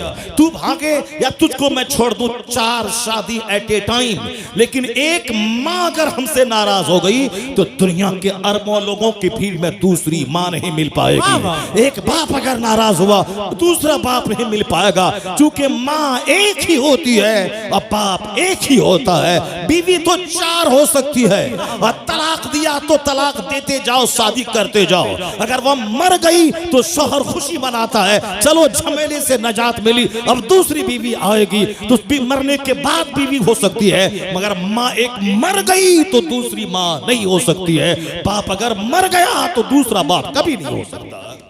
इसलिए माँ ना छूटे, बाप ना छूटे, बीवी छूटे मगर माँ ना छूटे, बाप ना छूटे। बीवी का चेहरा देखेगा तो हज का सवाब नहीं मिलेगा, मजा मिलेगा, मगर माँ का चेहरा देखेगा तो हज मबरूर का अजर मिलता रहेगा। बाप का चेहरा देखेगा तो हज मबरूर का अजर मिलेगा। इसलिए सुबह सवेरे माँ के पास जाके 100 बार उसका चेहरा दे, 100 हज का सवाब मिल जाएगा। और ऐसा भी नहीं है कि माँ का चेहरा देखिए, हज कमा के आइए और बीवी को लाठी से मारते रहिए। नहीं नहीं, सरकार रहमत है माँ के लिए भी, सरकार रहमत है बीवी के लिए भी। हुजूर ने जहां कहा बीवी का चेहरा देखो तो हज का सवाब मिलेगा, वहीं हुजूर ने यह भी कहा बीवी के मुंह में लुकमा डालो तो हर लुकमे के बदले में सवाब मिलेगा। सुभान अल्लाह, क्या बात। अब यहाँ अध कपारी लोग होते हैं, आधा दिमाग होता है। माँ की तरफ गया तो बाप बीवी को मारना शुरू कर दिया, और कोई बीवी की मोहब्बत में लूटा तो माँ को छोड़ दिया। तो इस्लाम ये नहीं कहता कि वन साइडेड हो जाओ, इस्लाम ये कहता है बीवी को बीवी की तरह सम्मान दो, माँ को माँ की तरह सम्मान दो। तेरे घर में रहमतों के फूल खिलते रहेंगे, आसमान से रहमतों की बारिश होती रहेगी। और तुम मर्द हो, बीवी कुछ बोले माँ के खिलाफ सह लेना, माँ बोले बीवी के खिलाफ सह लेना, घर तुम्हारा ऐसे चलता रहेगा। अगर माँ की बात में बीवी से टकराए तब तो फिर तुम्हारा सुकून खत्म हो जाएगा, और बीवी की बात में अगर माँ से टकराए तब तो तेरी दुनिया और आखिरत दोनों बर्बाद हो जाएगी। बीवी इसको कुछ पैसा दे तो माँ को मत बताओ कि 10,000 दिए हैं, और माँ को 10,000 दो तो बीवी को दिखा के मत बताना, वरना सर के सारे बाल तेरे खत्म हो जाएंगे। इसलिए उनको मत बताना कि मैंने माँ को 10,000 दिया है, माँ को 10,000 दिया है, बीवी को खबर ना मिले, और बीवी को 10,000 दिया है, माँ को खबर ना हो। एक कामयाब आदमी की तरह मुस्कुराते रहना, घर में माँ का भी प्यार मिलेगा, बीवी का भी प्यार मिलेगा, सुन्नत पे अमल होगा, घर मिसले जन्नत के बन जाएगा। बस इस चैप्टर को गौर से सुन लीजिए, बात से बात पैदा होती है, दूसरी बात निकल जाती है, मगर हमारा चैप्टर वही है कि बहुत बड़ा काम करने के लिए सिर्फ चेहरा नहीं देखना है, बल्कि कैरेक्टर देखना है, किरदार देखना है, आदत व अतवार देखना है, और हड्डी देखनी है, ब्लड देखना है, माँ को देखना है, उसकी दादी को देखना है। और आज कहाँ देखा जाता है, मगर जो दुनिया का सबसे महान नस्म इंसान है, जो दुनिया का सबसे अजीम तरीन शख्सियत है दुनिया की, उसका नाम है मोहम्मद अरबी सल्लल्लाहु अलैहि वसल्लम। I can not find any other man in history like Mohammad. मैं पूरे मानव इतिहास में मुस्तफा का जवाब नहीं पाता। यूरोप का दानिश्वर कहता है he is the only man in history who was supremely successful on both levels, religious and secular. इंसाफ, सियासत और मजहब दोनों सतह पर इस रुए जमीन की सबसे लाजवाब शख्सियत का नाम मोहम्मद अरबी अलैहिस्सलाम है। ये हिंदुस्तान का एक गैर मुस्लिम डॉक्टर रामकृष्ण राव कहता है the personality of Mohammad it is most difficult to get into the whole truth of it. यानी मुस्तफा की शख्सियत की तह में उतरना बहुत मुश्किल है। गांधी जी ने कहा था, मैं जब तक मुस्तफा को पढ़ा नहीं था मुझको लग रहा था कि तलवार के बल पे इस्लाम फैला है, लेकिन जब मैंने मुस्तफा को पढ़ा, कुरान का हिंदी अनुवाद पढ़ा, अब मैं कह सकता हूं कि इस्लाम जो तूफान बन के दुनिया में छा गया अरब से निकलकर, ये तलवार के बल पे नहीं, ये अपनी सच्चाई और मुस्तफा की सादगी और अखलाक